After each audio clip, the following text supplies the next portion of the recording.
gods who walked in thunder and wind, and of a new faith slowly spreading across the land. You'll hear of daily life, of rituals, of community and love, and of the uncertainty that came when whispers of Christianity reached pagan shores. Let the calm rhythm of the words guide you, as if you were listening to a fireside tale told long ago. Breathe deeply, rest easily, and allow yourself to drift into this ancient world. The night is long, and the story is only just beginning. The first light of dawn seeps faintly through the smoke hole above, gray and cool, touching the beams of the longhouse with a soft silver glow. I stir for my furs, pulling the wool cloak tighter around my shoulders as the chill of the morning greets me. The air is thick with the scent of last night's fire, wood smoke clinging to the rafters, mingling with the earthy smell of straw beneath our beds. It is the smell of the hearth, the smell of our life, heavy and warm. Around me, my kin begin to wake. My younger brother shifts restlessly beside the embers, still wrapped in his blanket. Across the hall, my grandmother's voice murmurs a morning prayer, words spoken softly to the gods as she traces a charm in the air with her hand. I do not catch every word, but I know the meaning. Gratitude for the dawn, for another day of breath and warmth, and for the watchful eyes of our ancestors. The longhouse hums with quiet life. Chickens scratch at the straw near the doorway, restless for feed. A calf lets out a soft low, nudging its mother in the corner pen. The smell of animals, warm, musky, and familiar, fills the hall, mixing with the sharper tang of smoked fish hanging from the rafters. It is not unpleasant. It is the smell of life, of survival. I rise slowly, stretching my limbs as the furs slip from my shoulders. My breath clouds in the cool air. From the center hearth, only a few glowing coals remain, but already my mother is there, crouched low, coaxing them back to life. Her hands, warm but steady, place small chips of birch bark and kindling, and soon the flame catches. The fire crackles, pushing back the cold, filling the house with a golden pulse of light. "Good," she says softly, not to me but to the flame itself, as though it were a child that needed encouragement. I whisper a few words under my breath as well, a simple offering to Logi, spirit of fire, thanking him for his return. The first task of morning is always the same: warmth, food, and order. My sister stirs the pot hung over the rekindled fire, where barley porridge thickens slowly with goat's milk. The sweet, nutty aroma begins to mask the sharper smells of smoke and beasts. A drizzle of honey is added, a luxury saved from the summer hives, and for a moment even the restless children quiet, noses twitching in anticipation. I step outside into the dim morning light. The air bites colder here, sharp with the salt of the nearby sea. Mist drifts low across the fields, clinging to the grass and bare branches. A raven sits upon the roof beam, watching me with its dark, knowing eye. I pause, because no raven is ever just a bird. Odin's messengers, they say, come in feathers of black, carrying signs for those who can see them. "Guide us," I whisper to it, touching the small carved Thor's hammer that hangs from my neck. Whether the bird understands, I do not know, but it croaks once and lifts into the pale sky, wings beating against the morning stillness. Other villagers are awake now. I hear the sound of an axe splitting wood, the rhythmic thud carrying through the mist. A neighbor leads his sheep toward the pasture, his breath steaming in the cold air. We greet each other with nods. Words feel heavy in the morning, and none are needed. Life speaks loudly enough in the clatter of hooves, the bleat of animals, the hiss of the rekindled fire. Back inside, the porridge is served in wooden bowls, each child eager, but waiting for the quiet ritual we keep each morning. My grandmother raises her hand above the pot, eyes closed, lips moving in a soft chant. A blessing to the household gods, to the spirits of earth and sky, to the ancestors whose names are carved in memory. Only after her words fade do we lift our spoons, and the first bite is taken in silence, a bond of respect between the living and the unseen. The taste is simple but hearty, the warmth seeping quickly into my belly. Around me, the sounds of eating fill the longhouse, the scrape of wooden spoons, the low chatter of children, the soft laughter of my uncle as he teases my brother for spilling a drop of honey on his tunic. Even in these small moments, I feel the gods close, not in thunder or storm, but in the shared breath and warmth of kin. After the meal, the day begins in earnest. The younger ones gather kindling, their small arms bundled with sticks. My uncle checks the fishing nets that hang near the door, mending the places where knots have loosened. I take a bucket to fetch water from the stream, the path familiar beneath my feet. The ground is hard with frost, crunching softly with each step. At the stream, I kneel, dipping the bucket into the cold, clear water. My reflection wavers on the surface, a face marked not by age, but by weather, by wind and sun. I touch the water with my fingers, then press them lightly to my lips and forehead, a simple gesture to Njord, god of the sea and waters, for safe fishing and fair tides. Such small rituals weave through every part of our lives. To live without them would feel as strange as living without fire. When I return, the village is alive with motion. Smoke rises from other longhouses, curling upward into the pale sky. Dogs bark as they chase one another through the mist.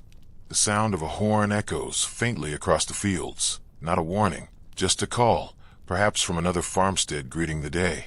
I set down the bucket and join my father outside, where he sharpens his axe upon a whetstone.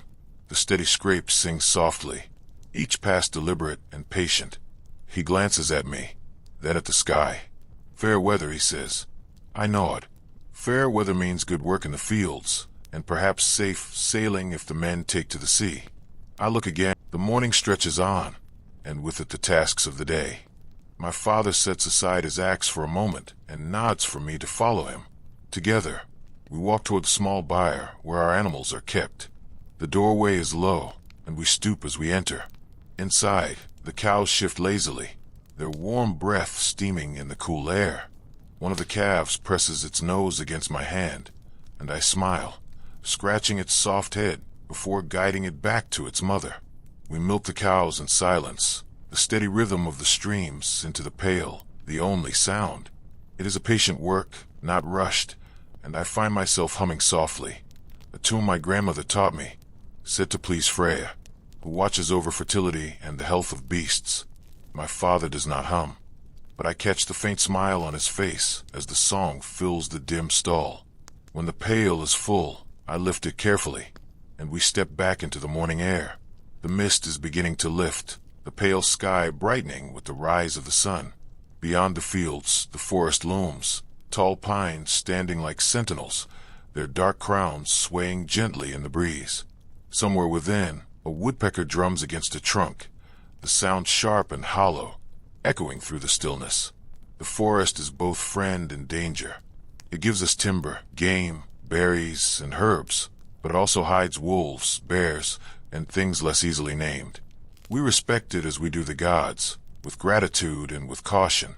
As we return to the longhouse, I see my mother laying out skins near the doorway, stretching them to dry. She looks up at the sun, lips moving with a brief murmur, a habit of hers, offering thanks to Sunna, the goddess who drives the shining chariot across the sky. Every gesture, every word is tied to the gods, even if we do not always think of it. The rituals flow from us as naturally as breath. Inside, the children have begun their morning chores. My younger sister gathers eggs from beneath the hens, her small hands careful, her face bright with pride when she brings them to our mother. My brother lugs a bundle of sticks to the hearth, grumbling, though his grin betrays his enjoyment of the task. It is in these small rhythms that our household thrives, each hand, young and old, doing its part. After setting down the milk, I take up a small bundle of tools and step outside once more. The frost clings stubbornly to the earth, but beneath it the soil waits. Soon it will be time to prepare for planting, and every field, every furrow must be ready. Today, though, we turn our attention to mending. Winter has worn harshly on fences, and already I can see where the posts have loosened, leaning awkwardly. My father and I set to work, pulling ropes, driving stakes deeper into the ground. The hammers strike echo across the field, sharp against the morning air. Between our labor, We pause to drink from the water bucket I carried earlier. My father wipes his brow and looks toward the horizon. The sea is calling, he murmurs, half to himself. I know what he means. The men have spoken of taking the boats out once the weather softens, not just for fishing, but for trade, and perhaps more. Some go south, to lands of wealth and strange faith, where gold crosses gleam and men speak of a single god who died upon wood. The tales come back with every voyage, heavy with both marvel and unease. I do not answer, for I have no wisdom to give. Instead, I lift my eyes to the sky, where another raven circles. It rides the currents lazily, black wings spread wide. My heart stirs at the sight. Was this the same bird I saw upon our roof? Or another, carrying its own message? To us, such things are never chance. Each raven, each sign, is part of a web spun by Odin himself. I whisper a silent prayer. Watch us, All-Father. Guard our home. By the time we finish mending the fence, the sun is climbing higher, and warmth begins to soften the air. My mother calls us to return. Inside the longhouse, she has prepared more food from what remains of the porridge, mixing it with dried fish and herbs. It is simple, filling, and eaten quickly. Work waits for no one, and bellies must be satisfied before the day grows long. After the meal, I step outside again, this time with my sister beside me. She carries a small basket, eager to gather what herbs or roots might still be found at the edges of the forest. We walk together, her chatter light and quick, mine quieter, content to listen. The forest greets us with its familiar scents, pine and damp earth, old leaves beneath the frost. The light filters through the branches in shifting patterns, painting the ground in silver and shadow. We search near a stream where the frost has begun to retreat. She finds a cluster of roots, thin and pale, useful for flavoring broth. I gather moss from the stones, which our grandmother dries and burns for cleansing rituals. Each plant, each stone, has its use, not only in the body but in the spirit. To walk in the forest is to walk in the company of unseen ones. My sister hums a little tune as she plucks the roots, and I add a whisper of thanks to the land spirits, hoping they hear.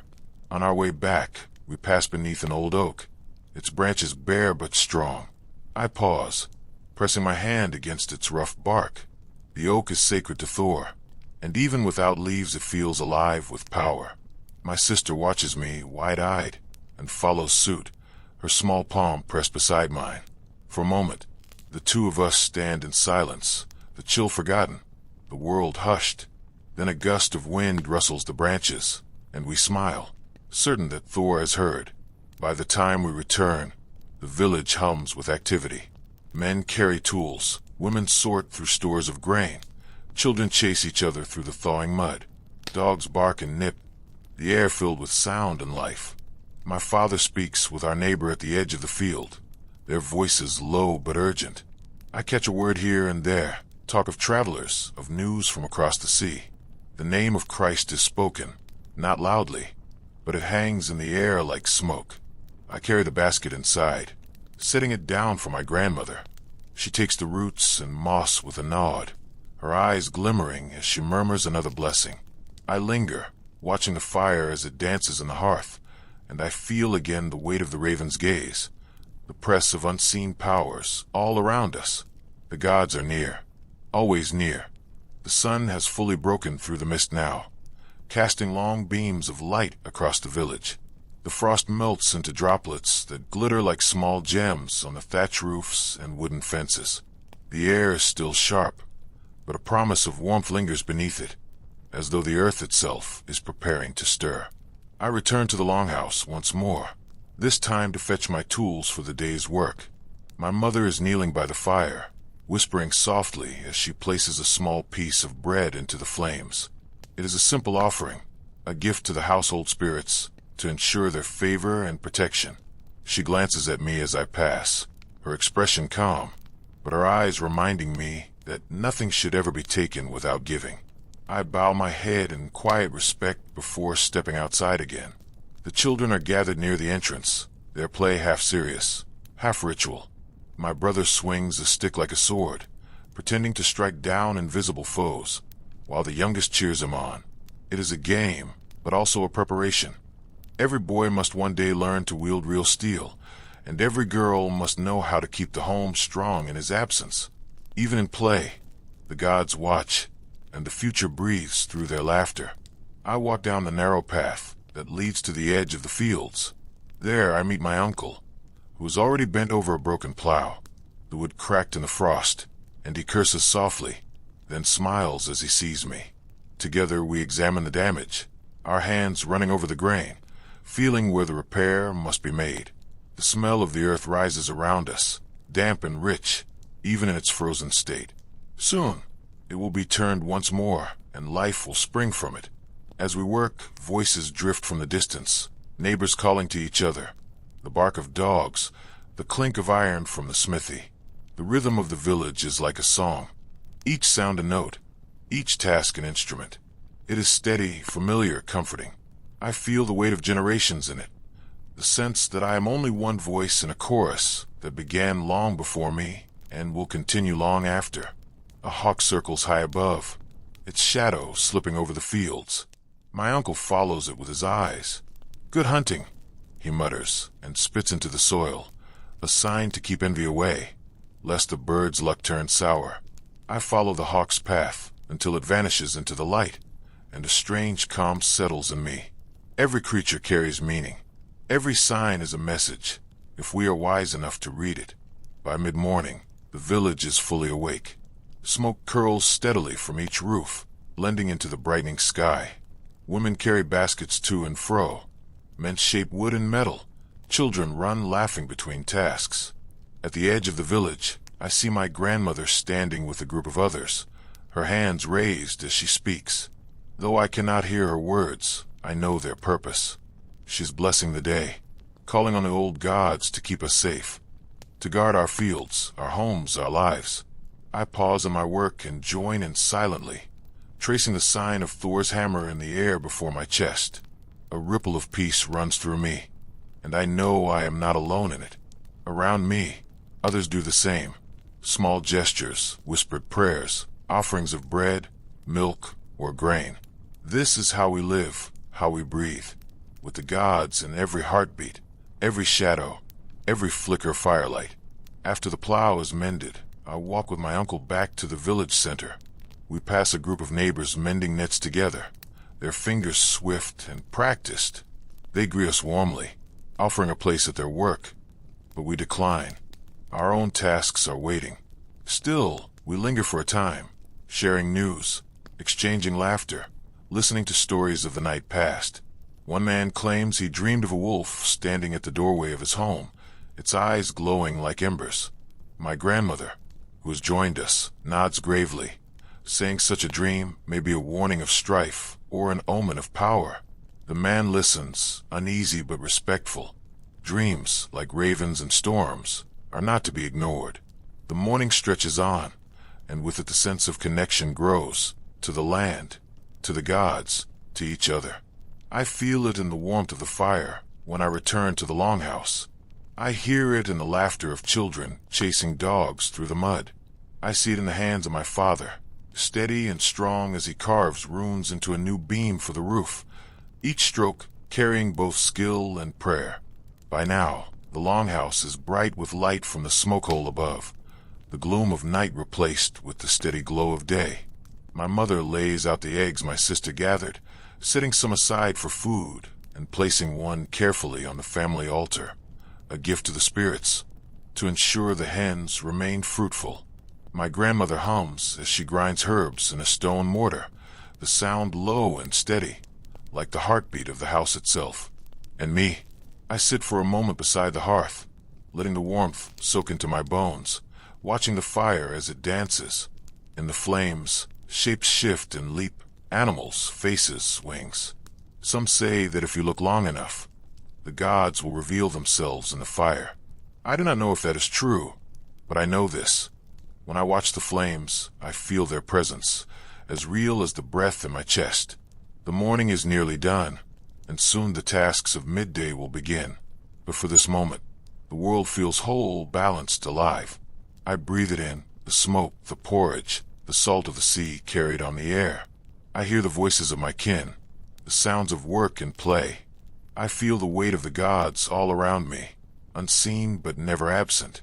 This is morning in our village. This is life in the longhouse. It is simple, yes, but it is sacred. And as I sit here, I know that every breath, every step, every word is part of a story greater than my own, a story woven by the hands of gods and ancestors alike. By mid-morning, the village has awakened fully, and the quiet rhythm of the dawn becomes the steady pulse of the day. The mist has drifted from the fields, revealing damp earth and grass heavy with droplets. The roofs of the longhouses glisten where the frost has melted, and smoke rises from every hearth like thin gray ribbons, carrying the smell of peat, fish, and wood. The sound of work drifts through the air. The creak of carts, the crack of axes, the distant call of voices greeting one another. I step onto the beaten path that winds between the houses, my boots crunching in the thawing mud. To either side, doors are open to let smoke escape, and families lean in the thresholds. A woman beats a woven mat against a post, the dust rising in golden motes. 2 boys herd a pair of stubborn goats along the lane, each child laughing at the other's misfortune as the animals resist. A dog darts between them, snapping playfully, its tail a flag of energy. Here, in the center of the village, we share more than words. We share hands, tools, and time. One man lends a saw to another. A woman pours a measure of milk into her neighbor's pail in exchange for herbs gathered the day before. We have learned, through winters and lean seasons, that none of us can endure alone. Kinship extends beyond blood. It flows through every shared task, every spoken promise. I pass the smithy, where heat ripples through the open doorway. Inside, the smith hammers at a glowing strip of iron, his arms dark with soot, his breath rising in small grunts as each strike falls. Sparks leap from the anvil, bright and brief, fading before they touch the ground. The ring of metal carries across the village, steady and sure, a heartbeat of iron that all of us depend upon. He pauses only to plunge the work into a trough of water, and steam rolls upward, hissing as though the gods themselves are angry at the cooling. Beyond the smithy, the shore calls with its own rhythm. Nets hang stretched between wooden posts, gray ropes swaying in the breeze. Women sit cross-legged beside them, deft fingers tying and mending, knot after knot. I sit among them for a time, picking carefully at the fibers, closing a tear left by a careless rock. The smell of salt and drying fish is thick, but familiar, the scent of both survival and trade. As hands work, tongues loosen. Sigrid, who always has a tale, speaks of travelers who came last season, carrying small wooden crosses at their belts. They spoke of a man who fed thousands with a single loaf, she says, shaking her head with disbelief and a hint of curiosity. 1 loaf, as though bread could be stretched by a prayer alone. Another woman laughs, clicking her tongue. Our gods prefer meat, not words. But even as she jokes, I notice her eyes flicker with a trace of unease. We laugh, but we listen. Strange tales have a way of settling deep, waiting for quiet moments to grow. When the nets are finished, I rise and walk along the shore. The tide is low, revealing slick stones and clumps of seaweed that cling to them like old hair. A group of men wade into the shallows, pulling traps for eels. Their voices carry, good-natured and loud, as one pretends to struggle with a trap too heavy for him. Laughter rings out, and others rush to help, pulling it to shore together. Inside, the eels writhe like black ribbons, alive and shining. They will be smoked and stored, traded for grain or cloth, when the gathering comes. Not all voices are merry. I hear Ingvar and his cousin arguing near the pasture fences. Their words are sharp, though not yet dangerous. Your goats broke through again, Ingvar growls, pointing at the trampled grass. They follow their noses. His cousin replies, arms folded. Perhaps if your post stood straight, they would not wander. Their pride collides like ram's horns. Such quarrels are common. Fences, tools, debts owed, promises broken or bent. Pride is a hard thing to swallow, and here it is as much a part of life as bread or salt. Still, Before their words can rise higher, old Haldis hobbles past, leaning on her cane. She fixes both men with a stare so sharp it could cut rope. Posts can be mended, hedges can be tied, she says, her voice firm. But if you pull apart your kin with anger, no one can repair that. They glance down, muttering, and the fight dies before it can flare. Haldis moves on, muttering something about fools and wasted breath, but we all know she has saved the morning. She is not priest or chief, but her memory is long, and her words carry the weight of generations. Further inland, the fields begin to stir. Men drive oxen forward, wooden plows biting into the softening ground. The earth lifts and curls in neat furrows, dark and damp, carrying the scent of life ready to be sown. My uncle works beside me, hand steady on the plow handles, his voice low as he sings an old chant to keep the oxen moving. I walk alongside, guiding their broad heads with a stick, feeling their great muscles shift beneath the yoke. Children run ahead of us, dropping ashes from the hearth into the furrows, gifts to the earth, offerings for a fertile harvest. My sister carries a small basket of grain, sprinkling a few kernels into the soil with each step. So the spirits will remember us kindly, she says, eyes shining with the importance of her task. At midday we gather near the field's edge, breaking bread softened in broth. We share a bowl, passing a hand to hand, each taking only enough to quiet hunger. Food is precious, especially with winter's grip still loosening, but no one eats alone. To share is to survive. To hoard is to invite the wrath of both gods and neighbors. As we eat, a peddler wanders among us, a cloth spread with small trinkets, combs, needles, a knife with a carved boar's head for its hilt. His eyes are sharp, his tongue quick, and he tells of distant lands beyond the sea. He speaks of stone halls where men in dark robes chant from dawn to dusk, of gardens walled so high the wind cannot find them, of a god who died nailed to wood but rose again to rule the sky. Some laugh softly, shaking their heads. Others grow quiet, listening too closely. For a moment, the food tastes of more than barley and broth. It tastes of uncertainty, of questions not yet spoken aloud. The peddler smiles, sensing the unease, and offers a comb as if the world were as simple as smoothing hair. But when he moves on, the silence he leaves behind is heavier than before. The day continues, steady as the tide. Cloth hums beneath the loom. Hammers ring against iron, nets dry in the salt wind. Yet under it all runs a new note, faint but insistent, the reminder that the world beyond our fields and sea is changing, and its echoes are already at our door. The sun leans higher in the sky, and the village grows busier still. Each path between the houses becomes a stream of motion, children carrying bundles of kindling, women bearing baskets of grain, men hauling timber or barrels. The clatter of tools and the hum of voices weave together, creating a sound like a great loom at work, each thread part of a pattern larger than itself. I stop at the loom house, where Gudrun works steadily. Her feet press the treadles, her hands move with calm precision, and thread after thread is drawn into place. The fabric grows inch by inch, a simple weave for tunics and cloaks, but her skill lies in the colors.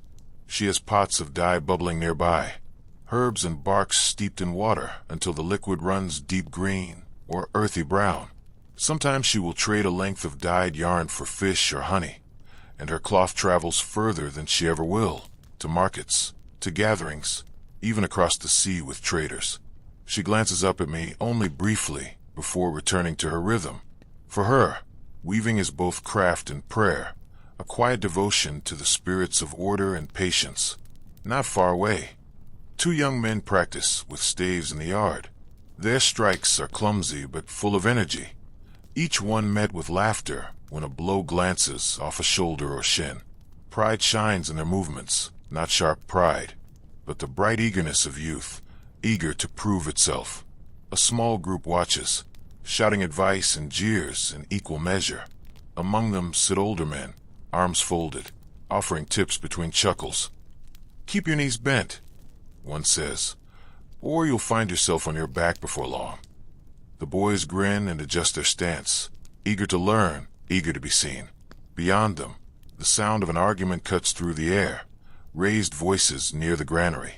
Two women stand facing each other, one clutching a basket, the other gesturing angrily.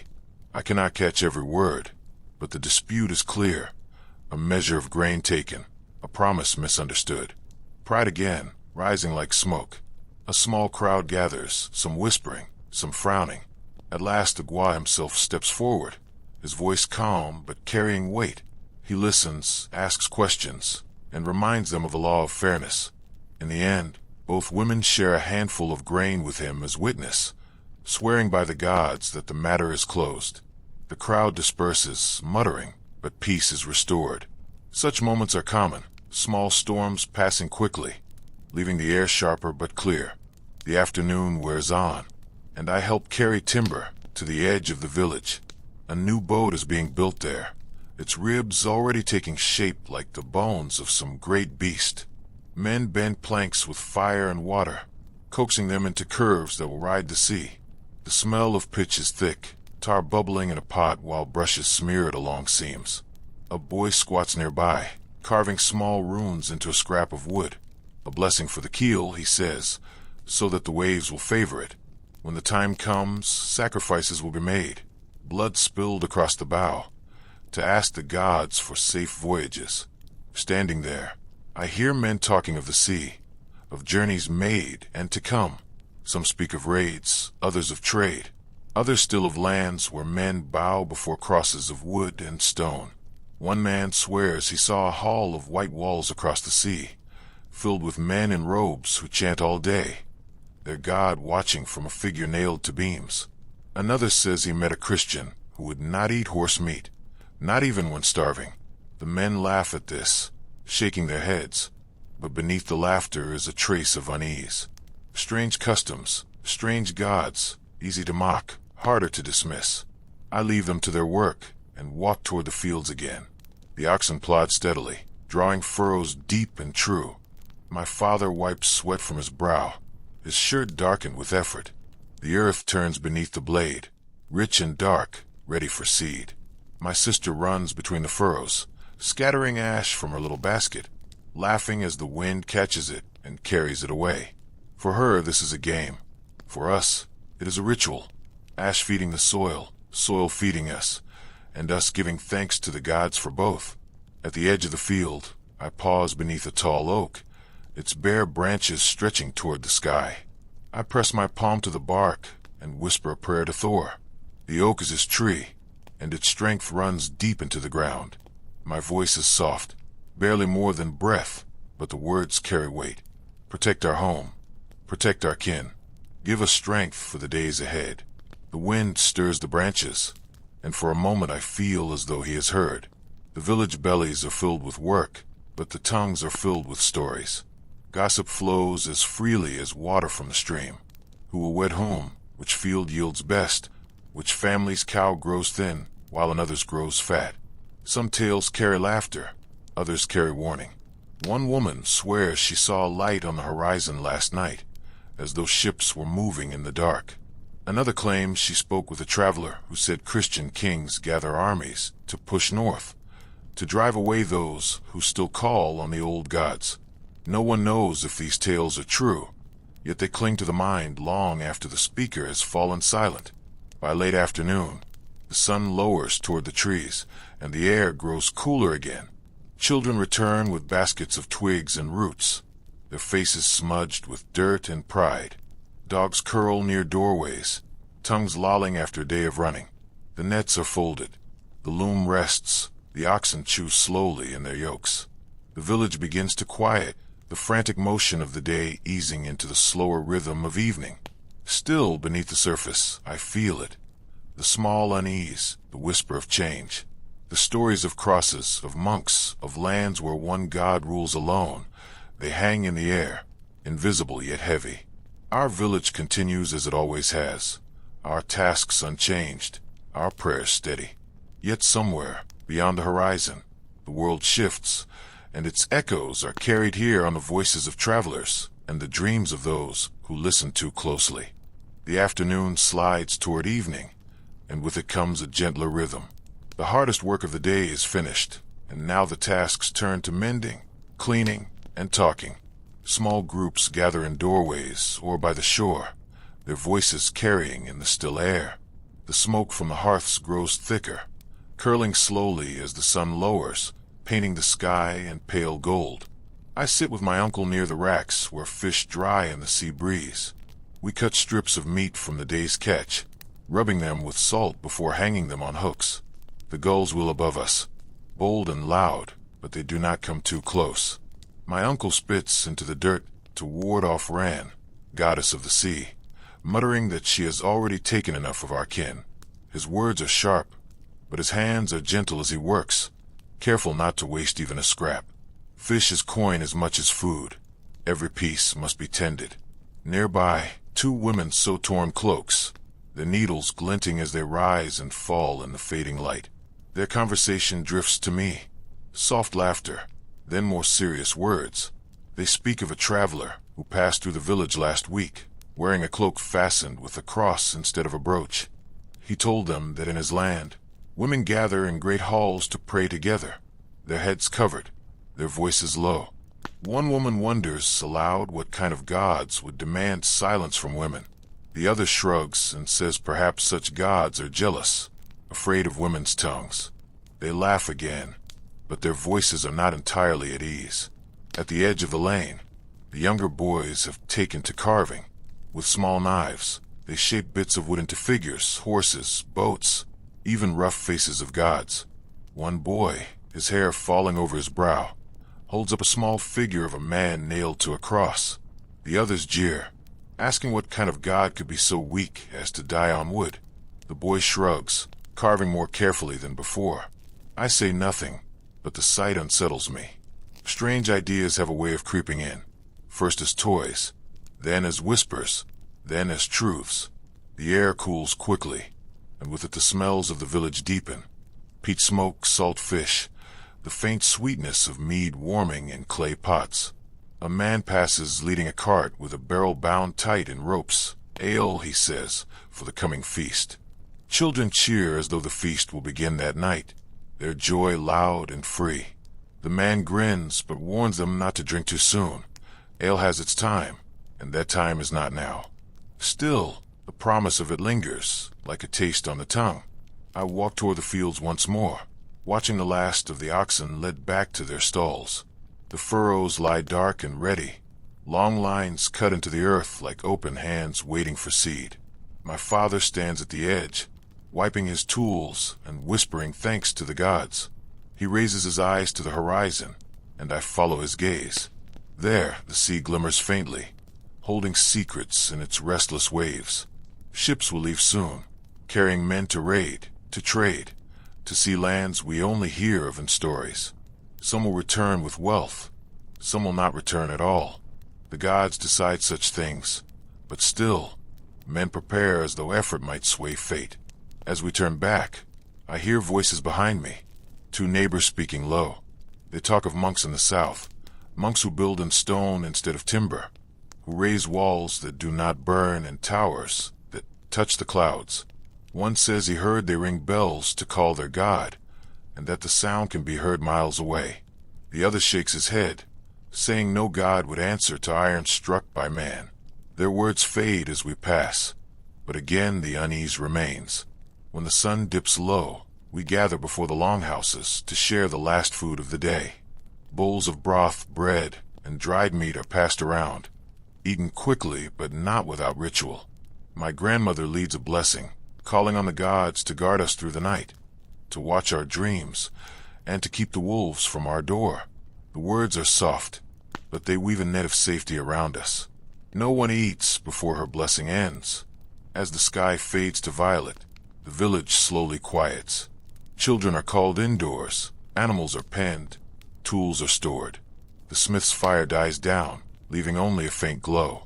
The gulls retreat to their perches, and the sea grows darker, restless, but unseen. I sit by the doorway, watching the smoke curl upward to the stars that now appear one by one.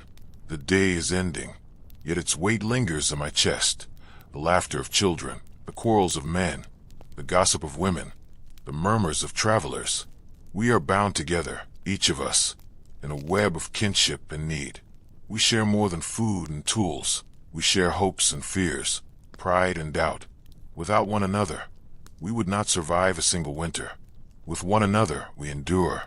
Still, I cannot shake the sense that something stirs beyond the horizon. The stories of monks, of crosses, of stone halls, and strange gods, they echo in the quiet of my thoughts. Perhaps they are nothing but tales, shaped by tongues that love to exaggerate. But perhaps they are more. Perhaps they are the first shadows of a change that will reach even our small village, no matter how far we are from the stone halls of kings and priests. The night wind rises, carrying the scent of pine and sea. I touch the small hammer at my neck and whisper to Thor, asking for strength, for courage, for the power to face whatever comes. The gods have guided us this far. They will not abandon us now. And yet, in the silence after my prayer, I wonder what it would mean if other gods truly walked among men, demanding not blood or meat, but silence and faith. The fire in the longhouse beckons, and I rise to join my kin. The day is over, and tomorrow will come as surely as the tide. For now, we rest in the embrace of our community, strong and proud, bound to each other and to the gods who shaped us. Evening draws us together, but festivals draw us closer still. In our village, bonds are not only forged in work or battle, but also in the warmth of shared fires, in the laughter of gatherings, in the joining of hands and hearts. Love and desire are not hidden things among us. They are threads of life, as natural and necessary as food or water. The gods themselves are said to weave these threads, and so we treat them with respect and with joy. The first ritual of spring comes when the earth shakes off its frost and the first buds show on the birch trees. Families gather in the open space near the sacred grove, where tall oaks stand like pillars holding up the sky. Offerings of bread, mead, and early herbs are laid out on stones. The Gwa leads prayers to Freya and Freyr, the gods of love and fertility, asking them to awaken the land, to bless the wombs of women and the fields of men alike. Children run between the trees, laughing, their hair tangled with sprigs of green. Young women wear wreaths of flowers, some still damp with morning dew. They scatter petals into the fire, letting the smoke carry their wishes upward. Men strike the earth with staffs, a symbolic gesture, calling life back into the soil. When the rituals end, the music begins, flutes, drums, and voices lifted in song. It is during these gatherings that bonds are strengthened, and sometimes made new. A boy who has long admired a girl may finally speak, encouraged by the ale and the blessings of the gods. A widow may catch the eye of a man who has proven himself through winter's hardships. Matches are not always made by families, though kinship and alliance play their part. Sometimes love grows like wildflowers in unexpected corners, and we do not turn our eyes away from it. Marriage itself is a sacred union, sealed not only by men and women, but by gods and ancestors. When two families agree, they meet before witnesses. Hands are joined over a stone or a piece of iron, symbols of strength and endurance. Vows are spoken not in haste, but with solemnity, promising not only love but loyalty, work, and shared fate. A feast follows, with laughter and songs, with gifts exchanged, and with the drinking of mead from a shared horn. Each sip is a reminder. Your life is no longer your own, but bound to another's, and through that bond, the community grows stronger. Yet desire is not confined to vows and contracts. The old tales remind us that the gods themselves are no strangers to passion. Freya weeps tears of gold for a lost lover. Thor's strength is matched by his hungers. Odin himself is said to have lain with giants and goddesses alike, seeking wisdom and pleasure together. These stories are not whispered with shame. They are sung as truths of existence, teaching us that desire is not a flaw but a force, one that can bless or destroy depending on how it is wielded. At festivals, after the offerings are made and the feasting begins, men and women often slip away from the firelight, drawn to one another by glances and smiles. No one calls it sin. It is life unfolding, a reflection of the land's fertility, a recognition that joy and union feed the spirit as surely as bread feeds the body. Still, such encounters can lead to tensions, promises broken, jealousies sparked, rivalries deepened. A man who seeks two women may find himself at odds with their brothers. A woman courted by two families may feel the weight of expectation pressing upon her. These are the knots we learn to untangle, with patience when we can, with force when we must. In my own family, my cousin's marriage was arranged after many months of whispered meetings between elders. The families sought to bind their fields together, to share oxen and land. But it was not duty alone that sealed the match. My cousin and her chosen husband had already exchanged secret gifts: a carved comb, a strip of dyed cloth, a lock of hair tied in ribbon. When their hands were bound in the marriage rite, their eyes shone with more than obedience. They shone with relief, with longing finally given a name. Their feast lasted 3 days, filled with song, with roasted meats, with endless toasts to the gods. I remember their laughter most, how it rang even louder than the drums, how it wove through the air like a blessing of its own. But not every bond is so smooth. Another woman, jealous of the attention given to my cousin, spoke harshly of her at the well, claiming she had bewitched her husband with charms. Such talk can wound as surely as steel, for words linger. The elders dismissed it, saying envy speaks louder than truth. But even now I sometimes see a shadow in the way those women look at each other. Love brings joy, but it also awakens jealousy, and jealousy is a root that digs deep if left untended. Still, when the festivals come, all these tensions fade for a time. We gather as one, voices raised together, hands joined in dance. The fire leaps high, sparks whirling into the dark, and we tell ourselves that for this night, the world is whole. We sing to Freya for beauty, to Freyr for harvest, to Thor for strength, and to Odin for wisdom. Our hearts beat together, not apart, and in the glow of the flames, it feels as though the gods themselves walk among us, smiling at our joy. Not all rituals are held in the open with fire and feasts. Many happen in the quiet of the longhouse, or beneath the branches of sacred trees, witnessed only by family or a handful of kin. When a child is born, for example, the entire household gathers in silence. The midwife washes the infant with water drawn at dawn, murmuring blessings as she rubs the skin clean. A small piece of iron is laid beside the child to guard against spirits, and a torch from the hearth is carried around the cradle 3 times to welcome light into its life. Then the father lifts the child high, declaring its name before all who are present. The name binds the child to both family and ancestors, a thread tied firmly into the fabric of our people. These family rituals bind us as strongly as the larger festivals. They remind us that life itself is sacred, each stage marked with gestures and words older than any of us can remember. When a boy comes of age, he is given his first axe or spear, and a feast is held.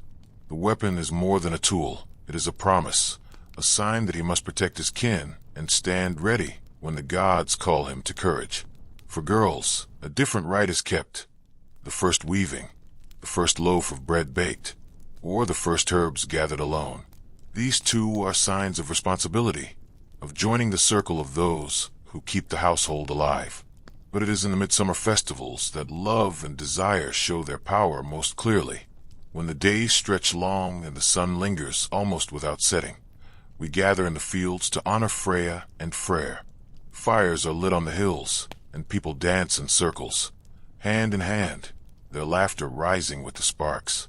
Couples leap across the flames together, believing that those who do so will share a strong and fertile bond. Young men pluck wildflowers to tuck into the hair of the women they admire, and maidens weave wreaths to place secretly at the doorsteps of those they favor. On such nights, music and mead loosen tongues and hearts alike. Men boast of their strength, women of their skill in craft or song.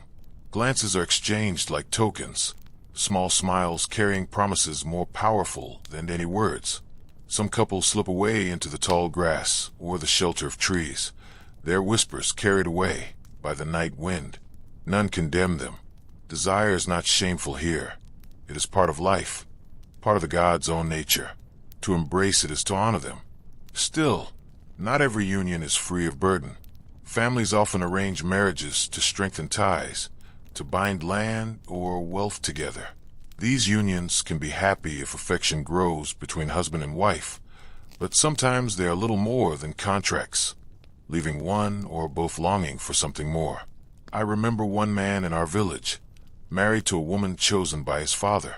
They lived dutifully, raising children and working the land. But at every festival, I saw his eyes follow another woman, and hers followed him. Nothing ever came of it.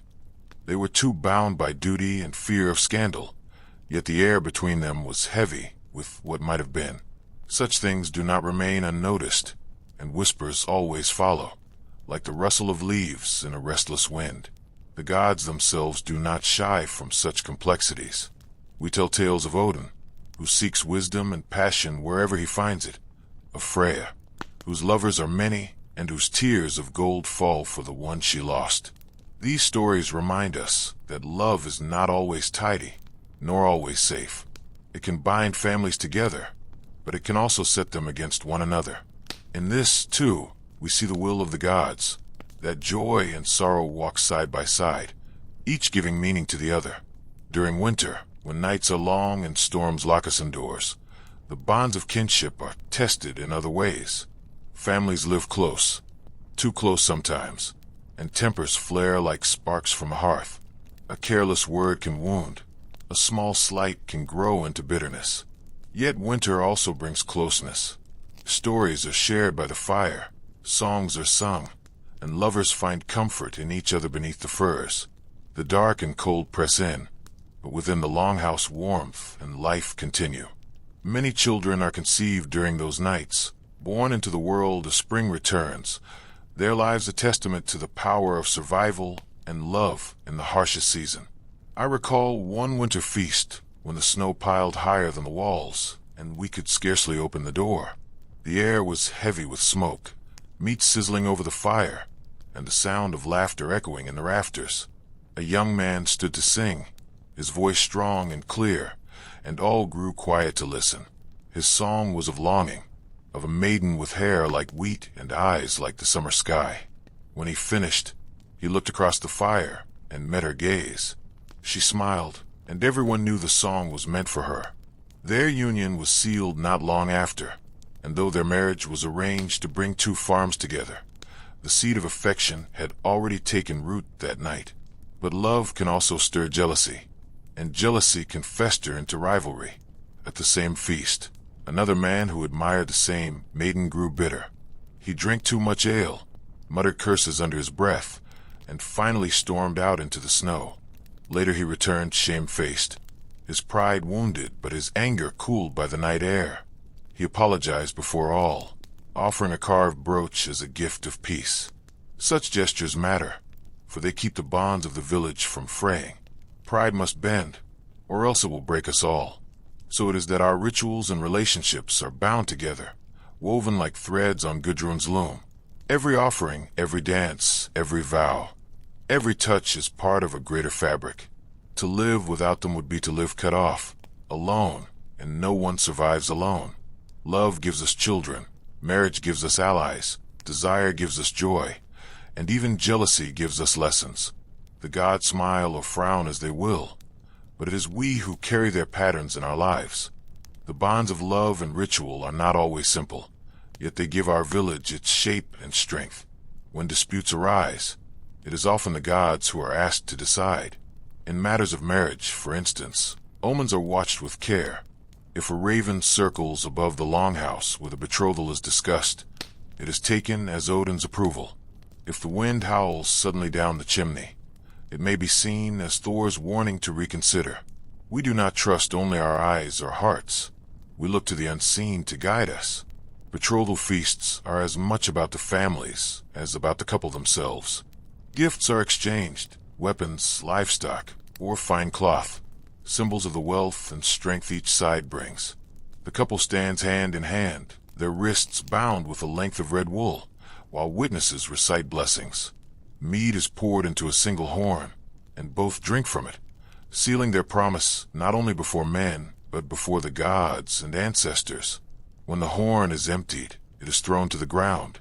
If it breaks cleanly, it is taken as a sign of good fortune. If it cracks unevenly, people murmur, hoping the omen can be turned aside with prayer.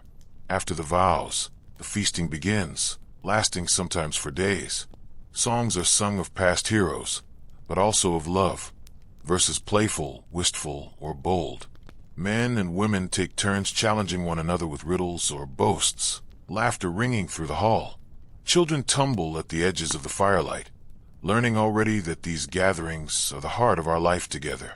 By the end of such feasts, kinship has been reinforced not only through words, but through the shared joy of eating, drinking, and celebrating side by side.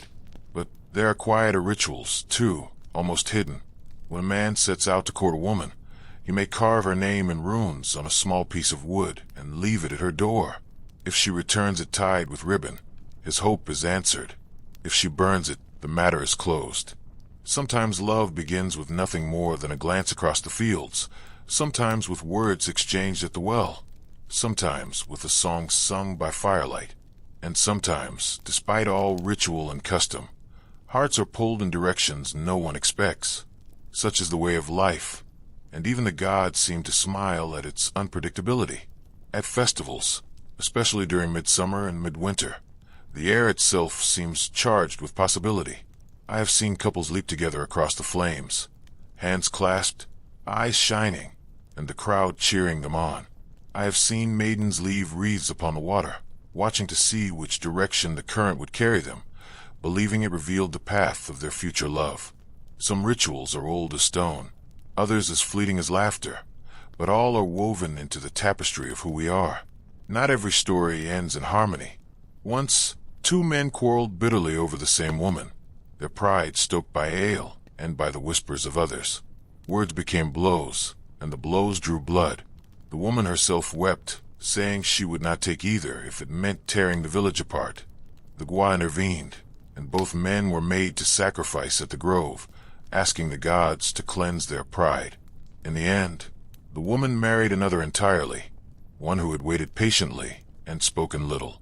The quarrel left scars, but it also taught us that passion, unchecked, can be as dangerous as hunger or storm. Jealousy is a shadow, but kinship is the fire that drives it back. Time and again, I have seen old grudges eased by shared work, or envy quieted by laughter at a feast. Our bonds are not perfect, but they endure because survival demands it.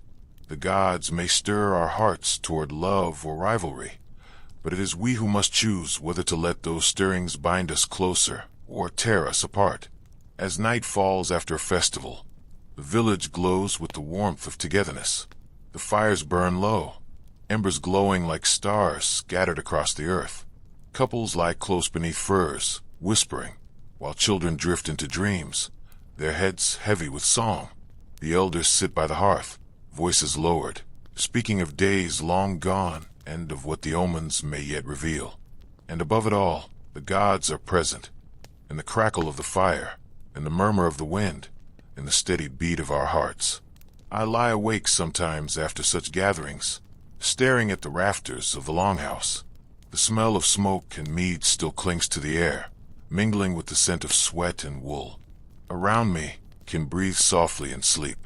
I think of the couples who leapt the fire, of the children who played in the dust, of the songs still ringing faintly in my ears. And I wonder, do the gods look on us with approval? Do they see our loves, our quarrels, our laughter, and smile as parents do at the wild games of their children? Or do they weigh each bond, each vow, each betrayal, measuring us as carefully as we measure grain in the storehouse? In the end, it may not matter. What matters is that we live, that we love, that we bind ourselves to one another again and again. The rituals remind us, the feasts remind us, even the quarrels remind us. Without each other, we are nothing. With each other, we are people. And so, as I close my eyes at the end of these long days, I whisper a prayer to Freya, goddess of love, asking her to keep our bond strong, to soothe the wounds of jealousy, to bless the unions of hearts and hands alike. Her answer may come in dreams, or in the laughter of the next feast, or in the quiet comfort of waking beside those I call kin. Whatever shape it takes, I trust it will come. The gods are not distant rulers to us.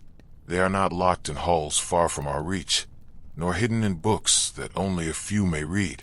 They move in the wind, they speak in the thunder. They sit at our hearths and watch our fields. To live in our village is to live in their presence always, waking, working, dreaming die. They are the breath of our world, and without them, life would be no more than empty silence. When thunder rolls across the sky, the children cry out and rush to the doorway. They lift their faces to the booming heavens and smile, for they know it is Thor riding. His chariot rattles among the clouds, his hammer flashing in the lightning. We feel no fear then, only strength. Thor protects us from the Jotnar, from chaos, from the dark things that would swallow our world.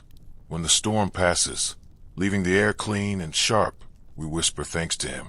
Sometimes we leave offerings by the oak, bread, ale, or a strip of meat, to honor the strength that keeps our homes safe. Odin, the All-Father, shows himself in quieter ways. Ravens circle above the fields, their black feathers shining like oil in the sun. One bird alone may mean little, but two together, circling and croaking, are surely Hugin and Munin, thought and memory, sent by Odin to see the world. When they land near the village, we take notice. Their movements, their calls, the direction of their flight, all carry meaning. To some, they are warnings. To others, they are blessings. Once, when I walked to the stream at dawn, a raven dropped a feather at my feet. I kept it tucked into the thatch above my bed, believing it to be a message of wisdom and watchfulness. Freya, goddess of love and fertility, is felt in every harvest and every birth. The first sheaf of grain cut in the autumn fields is always laid aside for her. We bind it in ribbon, set it near the hearth, and let it stand until winter, so that her blessing will linger in the house. Women whisper her name during childbirth, asking for safe passage into motherhood. Men call on her too, when they long for beauty, or when they desire strength in the bonds of love. She is near when hearts stir, when fields ripen, when the bees swarm thick and heavy with honey. Our offerings to the gods are constant, woven into the fabric of the day. A crust of bread cast into the fire before we eat, a drop of ale spilled on the ground before we drink, a sprig of herbs laid on the stones at the edge of the field. Nothing is taken without a gift in return. Even children learn this quickly. When they pluck berries in the forest, they leave the first one behind, resting it on a leaf, whispering thanks to the land spirits who guard the grove. It is not fear that drives us, but respect, the understanding that life is shared, never owned. Omens guide us as surely as the sun, the flight of birds, the shapes of clouds, the dreams that stir us awake in the dark hours. All are threads in the tapestry the gods weave. I once dreamed of a wolf standing at the door of our longhouse, its eyes burning like embers. My grandmother listened, then nodded gravely. "The wolf is hunger," she said. "It will come soon, and we must prepare." And indeed, that winter was harsh. Stores running thin, bellies empty more often than full. The dream had been a warning, and because of it, we tightened our belts and shared carefully. Without that guidance, we might not have endured. The ancestors, too, live among us. Their bones may lie beneath mounds, but their spirits walk in the firelight and whisper in the night wind. We carve their names into wood and stone. We tell their stories to children. We pour ale on the ground for them at feasts. They are the unseen kin who bind us to the past. When choices weigh heavy, we ask ourselves, what would our fathers and mothers have done? Would they bless this path, or turn from it? In their memory, we find counsel. Each season carries its rituals. In spring, we mark the first plowing with a sacrifice, a small animal, blood spilled into the furrow to awaken the earth. In summer, we raise maypoles and dance, hands linked, calling joy into the land. In autumn, we feast after harvest, praising Freya and Freyr, thanking them for the bounty. And in winter, when the nights stretch longest, we burn great fires to push back the dark, honoring Odin and the ancestors who guard us from the cold shadows. The gods are not gentle in all things. They test us, demand from us, remind us of our limits. A boat overturned in sudden storm is a warning from Jord or Ran. A poor harvest, maybe Freyr turning his face away. A sickness in the household may come from neglected offerings or forgotten vows. These are not cruelties, but lessons. To forget the gods is to forget ourselves, and the reminders, though hard, draw us back to reverence. Even so, there is comfort in knowing the gods walk with us. When the thunder shakes the roof, we know Thor is defending us. When the raven croaks from the fence post, we know Odin is near. When a child is born healthy, we know Freya has smiled upon us. Every breath, every choice, every step is part of their web, and in that knowledge we find peace. At sunrise, when the frost still clings to the grass, many of us whisper small prayers before stepping into the day. A woman grinding grain may trace a rune of plenty in the flower dust, asking Freyr to bless the harvest to come. A fisherman leaving with his nets may dip his hand in the sea and murmur to Njord, promising part of his catch in return for safe waters. A shepherd, leaning on his staff, might leave a sprig of herbs at the gate, calling on Thor to guard his flock from wolves. These rituals are not grand spectacles, but they give shape to every hour. When storms gather, a whole village watches the sky. The air thickens, clouds darken, and the first growl of thunder rolls over the hills. We do not run from it. We stand in the doorways, eyes lifted, waiting for Thor to announce himself. Children cheer at the flash of lightning, and the elders nod with satisfaction. He is near, they say. He rides to keep us safe. Only when the rain lashes and the wind howls do we retreat inside, where the longhouse shakes under the storm's weight. We sit by the fire then, comforted by the thought that Thor's hammer is striking above, keeping the giants at bay. Odin's signs are subtler, and therefore watched even more closely. Dreams are his gift, and we take them seriously. If someone dreams of falling, we wonder what path lies ahead. If they dream of fire, we look to see if conflict brews. Sometimes his wisdom comes in riddles, leaving us puzzled until the truth reveals itself later. Ravens especially are seen as his messengers. If one lands on the roof and croaks 3 times, it is surely a warning. If 2 circle together above the field, it is thought to bring victory or abundance. My grandmother often said that Odin walks in many guises: an old man at the edge of the woods, a beggar who asks for bread, a stranger with a hidden eye. She told me to treat every guest with respect, for you never know which one carries the Allfather's gaze. Freya, by contrast, is felt most deeply in the heart. At weddings, her presence is clear.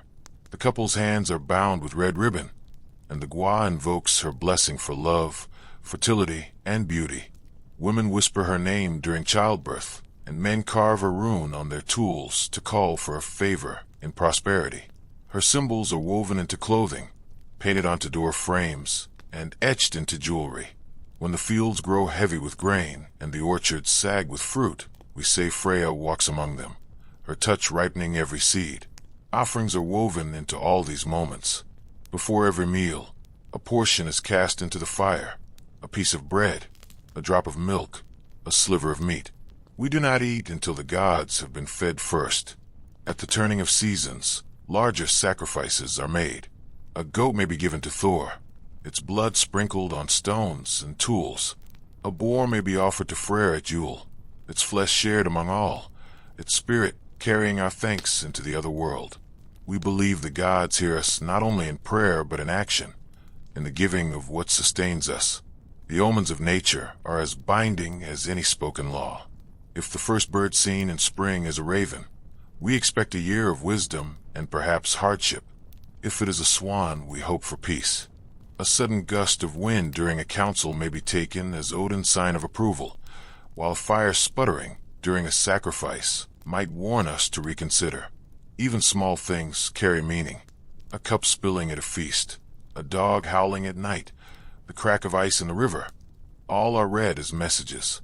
It is not superstition, but awareness, the belief that the world itself speaks if we learn how to listen. The ancestors, too, speak in quiet ways. On nights of remembrance, we light small fires on the burial mounds, guiding their spirits to join us. Food is placed there, bread, meat, ale, as though they might eat beside us. In truth, it is we who are nourished, knowing we are not forgotten by those who came before. Their names are recited aloud, each one a thread tying us back through time. Children sit wide-eyed, hearing of great-grandfathers who hunted bears, of great-grandmothers who healed with herbs, of warriors who never returned, and of mothers who bore many sons. To remember them is to keep them alive in us. It is said that when a man dies, his spirit lingers for a time near his home. We leave a bowl of milk or ale by the door to ease his journey and show our respect. If the wind rattles the roof too soon after a burial, we whisper that the spirit has not yet settled, and we burn herbs to soothe it. None of this feels strange to us. Life and death are not separate realms, but part of one circle, turning always, each feeding into the other. Every choice we make is tied to this faith. A journey is not begun until omens are read. A hunt is not set until sacrifices are made. Even the cutting of a tree is done with words of thanks, for to take without offering is to invite misfortune. Once, a man in our village felled an oak without blessing it first. That very night, a storm struck, tearing his roof from its beams. No one doubted the cause. From then on, even the youngest child knew that respect must be paid, always. The gods demand reverence, but they also give comfort. When I feel fear, I touch the hammer at my neck and remember Thor's strength. When I feel doubt, I watch the ravens and think of Odin's wisdom. When I feel joy or longing, I whisper to Freya, knowing she understands both. These gestures do not make me invincible, but they remind me that I am not alone. The gods walk with me, with all of us, shaping our lives in ways both vast and small. As evening falls, the gods seem even nearer. The day's labors end, tools are set aside, and families gather by the hearth. The longhouse glows with firelight, shadows flickering along the beams as smoke curls upward through the roof hole. Here, in the quiet between work and sleep, we tell stories, not only of heroes and battles, but of the gods themselves. Children listen wide-eyed to tales of Thor's battles with giants, of Odin's sacrifice upon Yggdrasil, of Freya's tears of gold shed for her lost lover. These are not distant legends, but lessons, shaping how we understand our lives. When we face hardship, we recall Odin's endurance as he hung for 9 nights to win the runes. When storms shake the sky, we remember Thor's courage as he faced the serpent. When hearts break, we think of Freya's grief, and we learn that even gods weep. Festivals are the moments when their presence is felt most vividly. At Yule, we burn great logs through the longest nights, singing to drive away the darkness. At midsummer, fires blaze on the hills, and people dance in circles, their hands joined, their laughter rising like prayers. At harvest, we lay down the first sheaf for Freya and Freyr, thanking them for the bounty. Each ritual is both a celebration and a promise that we will honor the gods, and in return, they will walk with us through every season. The offerings we make may seem small, yet they carry deep meaning. Bread cast into the flames, meat poured upon the earth, blood spilled upon stones. Each is a gift, an acknowledgement that we live by the gods' grace. Nothing is taken for granted.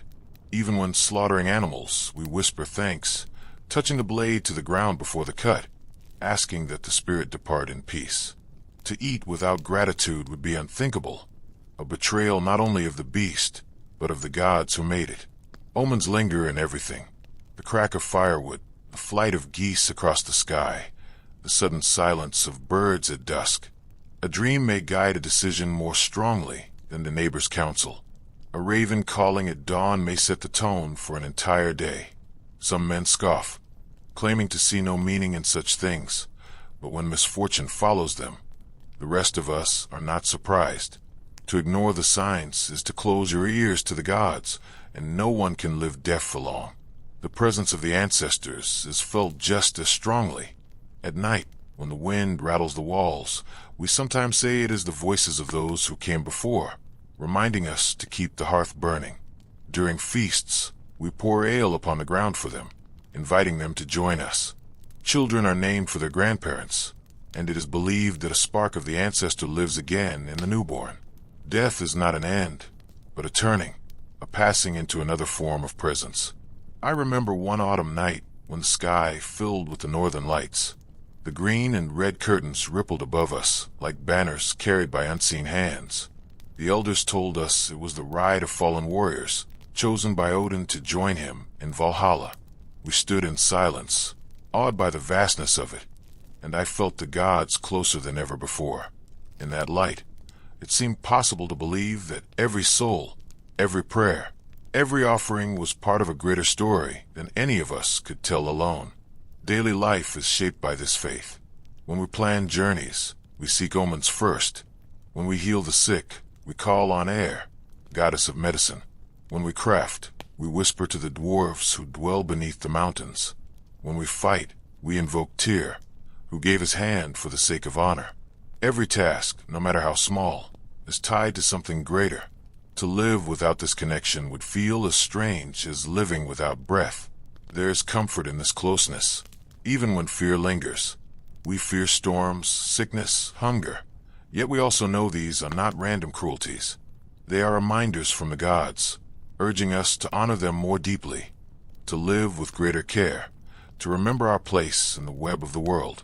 Hope, too, comes from this faith, the hope that our fields will flourish, that our children will thrive, that our names will be remembered.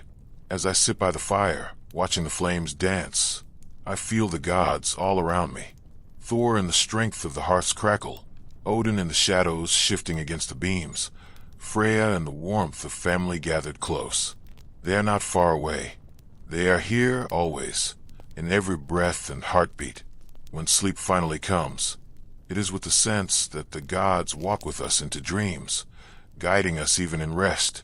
And so we live day after day, bound to them in gratitude, fear, love, and reverence. We are never alone, for the old gods weave through every choice, every hope, every sorrow.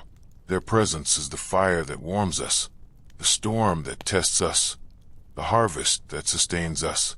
They are life itself, and in their hands, we find both our place and our peace. The first whispers came not with thunder or storm, but with travelers. A trader returned from the western seas, his boat heavy with salt and cloth, his eyes heavier still with stories. We gathered around him by the fire, eager for news of distant lands. His words spilled slowly, like mead poured into many cups. There are halls of stone, he said, built by men who bow to a single god. They wear black robes and carry no swords, yet their walls are filled with treasure. They call themselves monks, and they live only for prayer. We murmured at this, exchanging glances. A hall of stone that does not burn, men who live without wives, without weapons. It sounded more like a dream than truth. Some laughed, calling it foolishness. Others leaned forward, hungry for every detail. The trader only shrugged, as if to say he did not understand it fully himself. Yet his words planted seeds. In the days that followed, we spoke of them again and again. Some said such men must be weak, easy prey for raiders. Others warned that no people could hold wealth so openly without some hidden power. The monk's god was strange to us, one god only, a god who suffered and died upon wood, a god who asks for silence instead of sacrifice. It seemed impossible, yet the stories clung like burrs to our thoughts. More travelers came, with more tales. A cousin returned from a voyage south, his beard unkempt, his tunic torn. He told of monasteries raided, of crosses wrenched from altars, of silver vessels carried away. His voice shook as he spoke of it, not with fear but with awe. They did not fight, he said. They prayed even as our blades cut through their doors. Some cried out, not to men, but to their God. It was as though they feared nothing in this world. The young men among us laughed at such weakness, but the elders frowned. A people who fear nothing, even in death, are not easily dismissed. The Gwar reminded us that faith, even if strange, carries power. Do not mock too quickly, he said. What seems weak may hide strength. Rumors spread further still. Some claimed that Christian kings gather armies, moving northward with banners bearing crosses. Others said that Christian priests come not with swords, but with words, seeking to turn whole villages away from the old gods. One woman swore she met a traveler who refused to eat horse meat, saying his god forbade it. Another said she saw men cross themselves before battle, and that no blade could touch them while they prayed. Truth and rumor mingled until no one could tell them apart. The village divided in thought. Some dismissed it all as foolish tales, nothing more than travelers' exaggerations. Our gods are strong, they said. Thor's hammer will strike down any who challenge us. Others grew uneasy, wondering what power lay behind these new faiths. A few even whispered curiosity. What if this god of the cross could give wisdom, wealth, or protection that even Odin could not? Such whispers were not spoken loudly, but they lingered in the shadows of doorways and by the wells at dusk.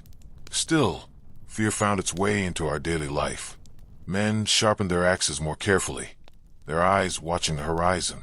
Fences were mended, boats checked, spears tested for balance. The children noticed the change, though no one spoke of it to them.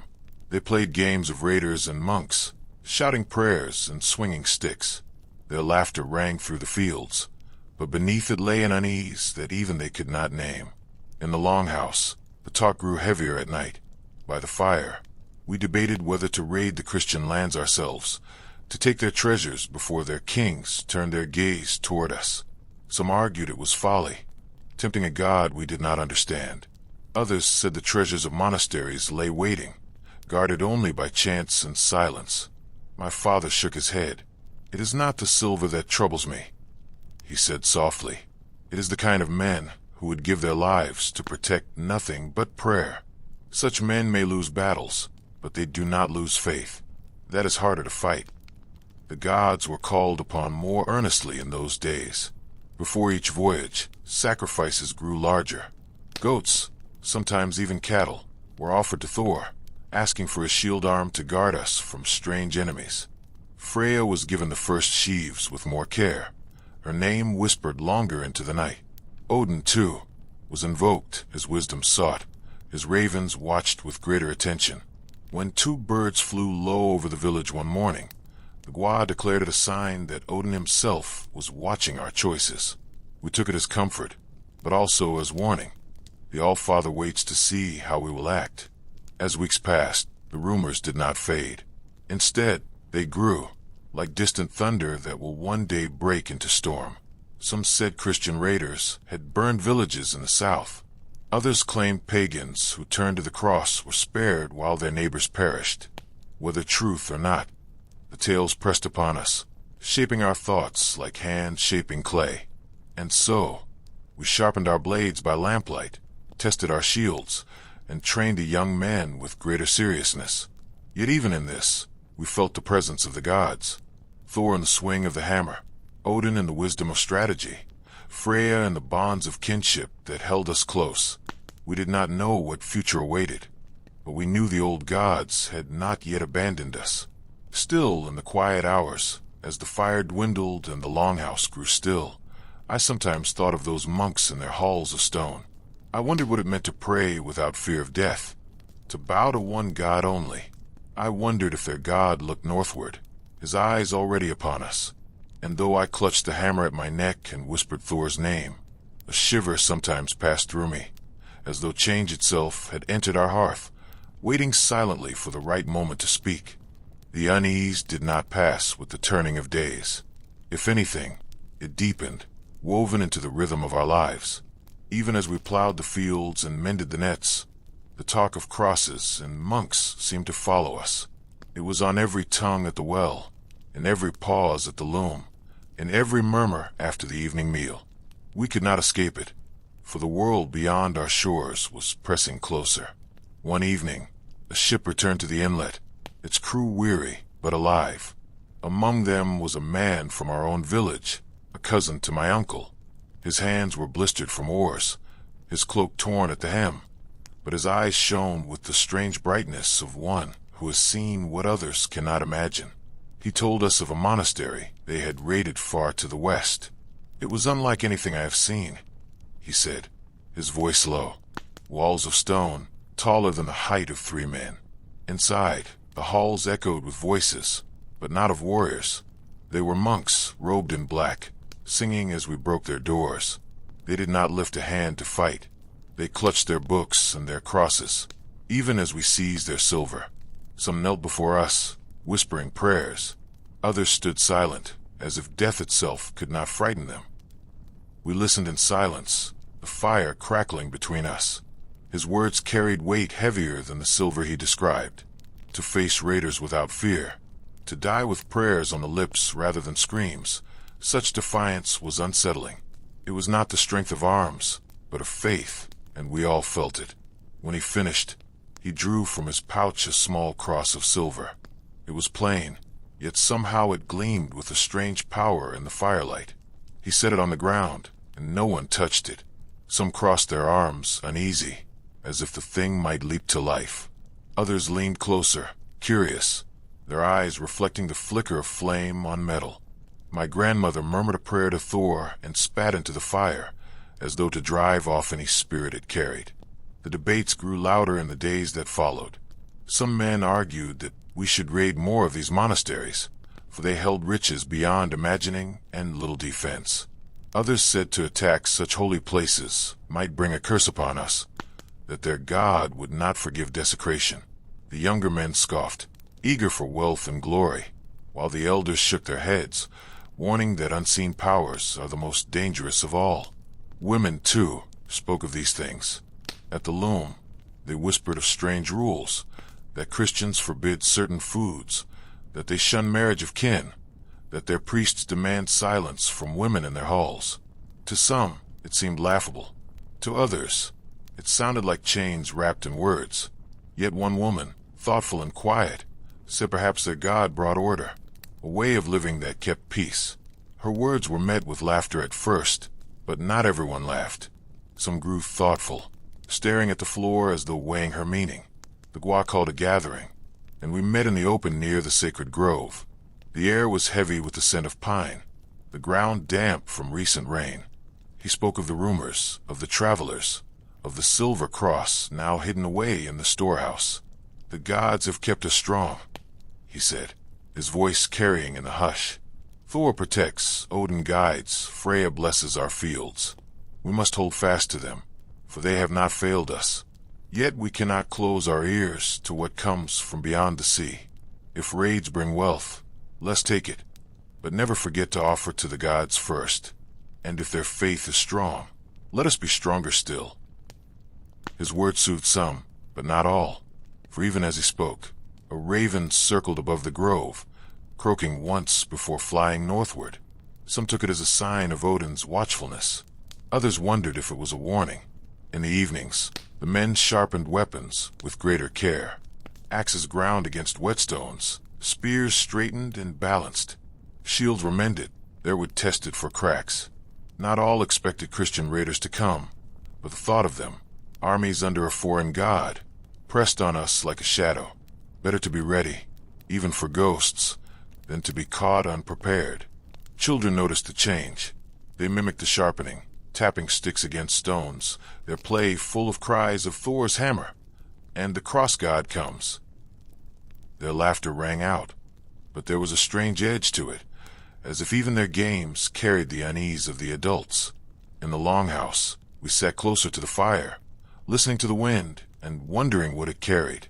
The gods were invoked more often, their names spoken with urgency. When thunder rolled in the distance, we smiled and nodded, knowing Thor was near. When ravens perched on the roof, we watched their movements closely, as though Odin himself might reveal our fate through their wings. Offerings grew heavier, bowls of grain, skins of ale, even a goat sacrificed at the grove. Better to give freely than to risk angering the gods when the world itself seemed to shift. And yet, even amid fear, there was curiosity. A few asked quietly, what if the God of the Christians was not weak, but strong in ways we did not yet understand? What if his silence was not cowardice, but power? What if their halls of stone, their crosses of silver, their prayers chanted through death itself, carried something greater than swords? These questions were spoken softly, but once heard, they were not easily forgotten. As the nights grew longer, the firelight seemed to hold us more tightly, our thoughts circling like ravens in the dark. We were still who we had always been, children of Odin, Thor, and Freya. Yet the whisper of another god drifted ever nearer, as steady and insistent as the tide. Winter came, and with it longer nights. As the snow gathered against the longhouse walls and the wind howled through the trees, the talk of Christians and their strange god did not fade. If anything, the rumors grew louder in the stillness, carried on the breath of returning travelers and wandering traders. One night, as we sat close around the fire, a man arrived from a village farther south. His face was gaunt, his voice hoarse from cold, but his story struck us harder than the frost. They came at dawn, he said, men bearing crosses on their shields, swords flashing in the light. They called on their god with every blow. Our people fought bravely, but their fury was unlike any I have seen. They burned houses, took cattle, and left behind only ashes. They spared those who knelt, those who took the cross. The rest they left for the crows. The hall was silent after his words. The fire snapped, sparks leaping upward, but no one moved. The children clung to their mothers, the men stared at the ground, and the women's eyes shone with worry. Some muttered curses, others whispered prayers. The Gua raised his hand and said, "This is not the first raid, nor will it be the last. But remember, our gods are strong. Thor will not let us fall if we keep faith. Odin does not guide fools, but he guides the wise. We must be both faithful and wise." That night, the sharpening of weapons echoed late into the hours. Men sat hunched over whetstones, their faces hard in the firelight. Axes gleamed, spears glinted, shields were tested with heavy blows. Boys too young for battle watched closely, their hands itching to join though they were told to wait. Even the women prepared, weaving tighter bindings for shields, sewing stronger seams into tunics, laying out herbs for wounds not yet made. It was a village bracing itself for storms that had not yet broken. And yet, amid all this, the rhythm of life continued. Cows needed feeding, bread needed baking, nets needed mending. The gods were present in each of these tasks, their names spoken more often than ever. A prayer whispered over grain, a blessing muttered over tools, a sacrifice laid upon the snow at dawn. The presence of the old faith was like a cloak around us, heavy, warm, protective. Still, curiosity lingered, even in fear. Some wondered aloud about the strength of a god who could inspire men to face death with songs on their lips. "What kind of power is that?" one asked, staring into the fire. "To go unarmed, yet hold treasure? To die without fear? Perhaps their god is not like ours, but still a god all the same." His words were met with silence, broken only by the crack of wood in the flames. None dared agree, yet none could deny the thought had touched them too. The debates grew sharper in the weeks that followed.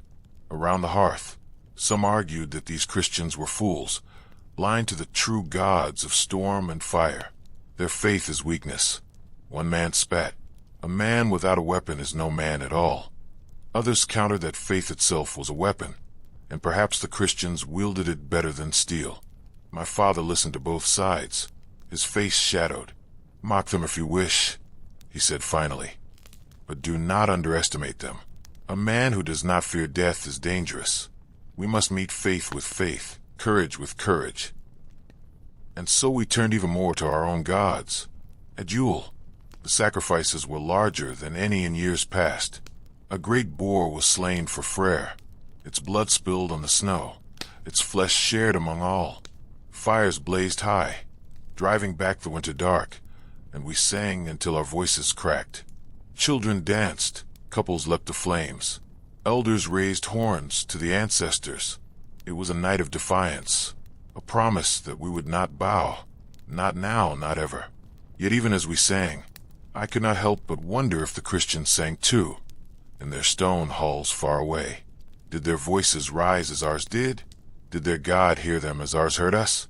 The thought lingered, like a shadow at the edge of firelight.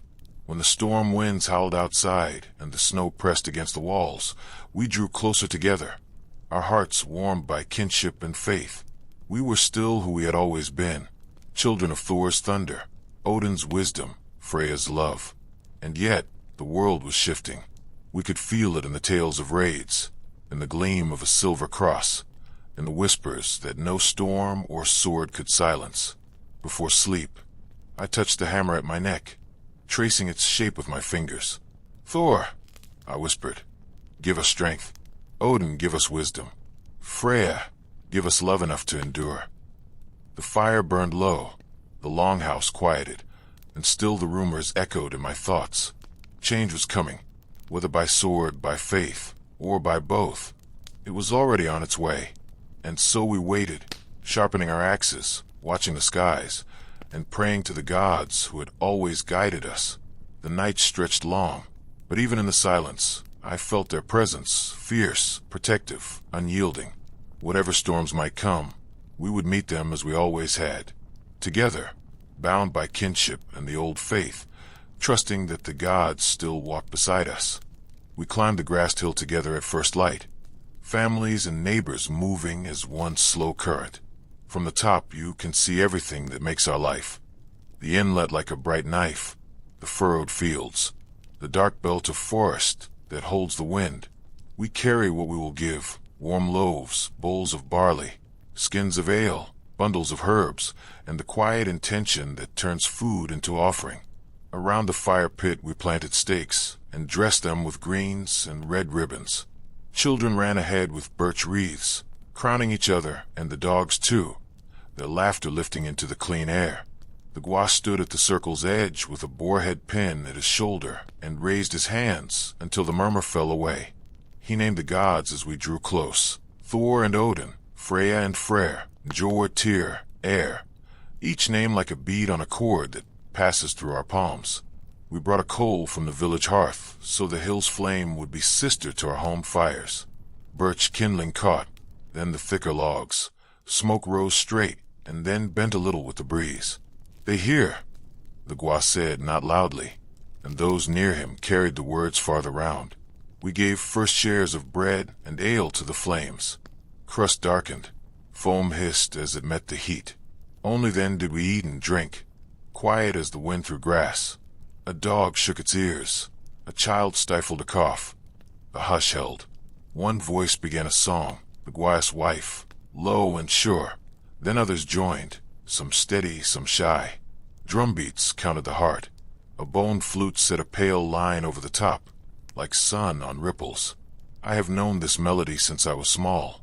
It always eases the jaw and opens the chest. The animals came forward, a strong goat for Thor, a broad boar for Freyr. Men soothed them with hand and murmur. We do not pretend this part is small. The Gwa thanked them aloud and asked the gods to witness. When the blows fell, they were swift.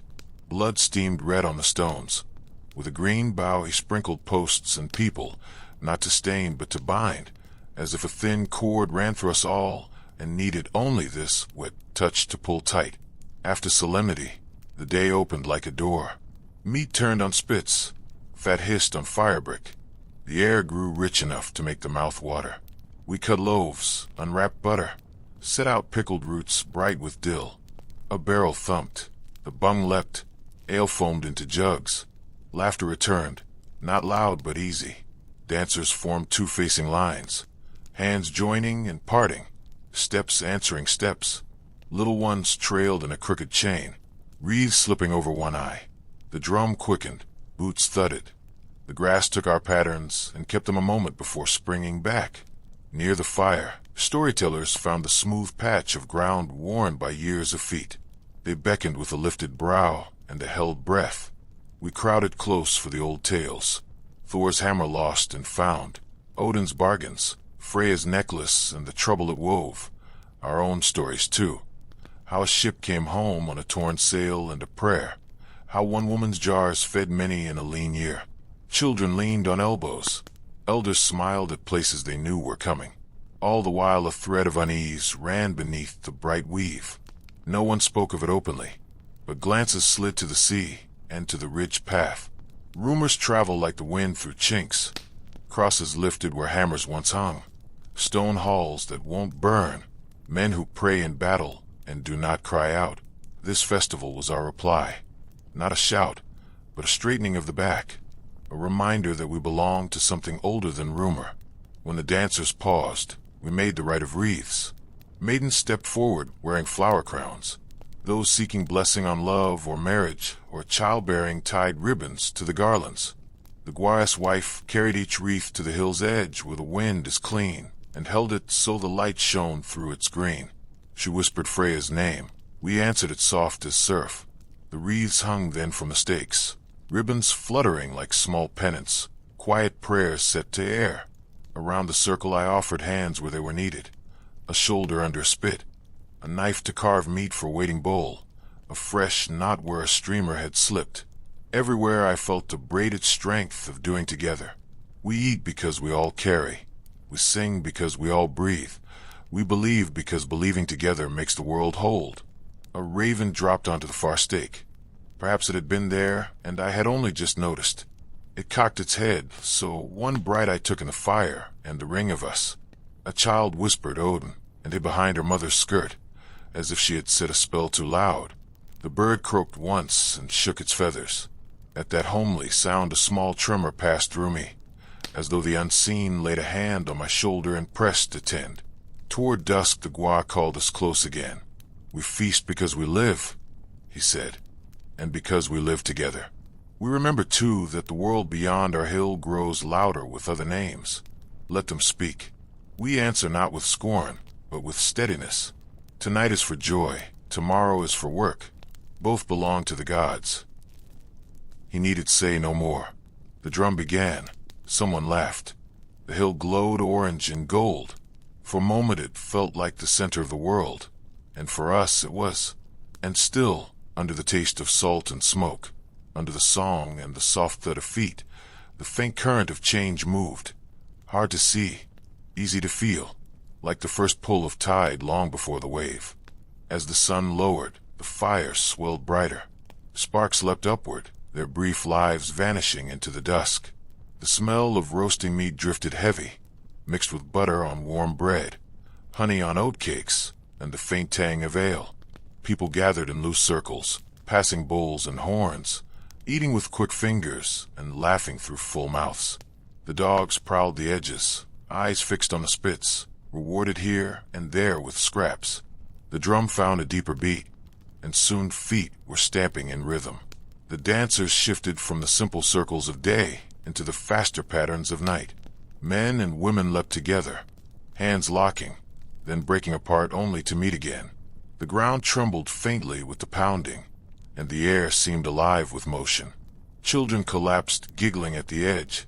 Wreaths wilted, faces flushed.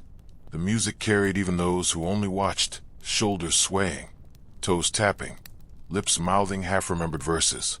Between the dances came more tales. One gray-haired man told of a time he sailed west with his brothers and saw a monastery from the sea. Its walls shone white in the sun, he said, and the monks sang as though their voices could keep out blades. He spread his hands, but stone cannot feed itself, and prayer cannot stop an axe. His listeners laughed, yet their eyes flicked toward the fire as though unsure whether to laugh too loudly.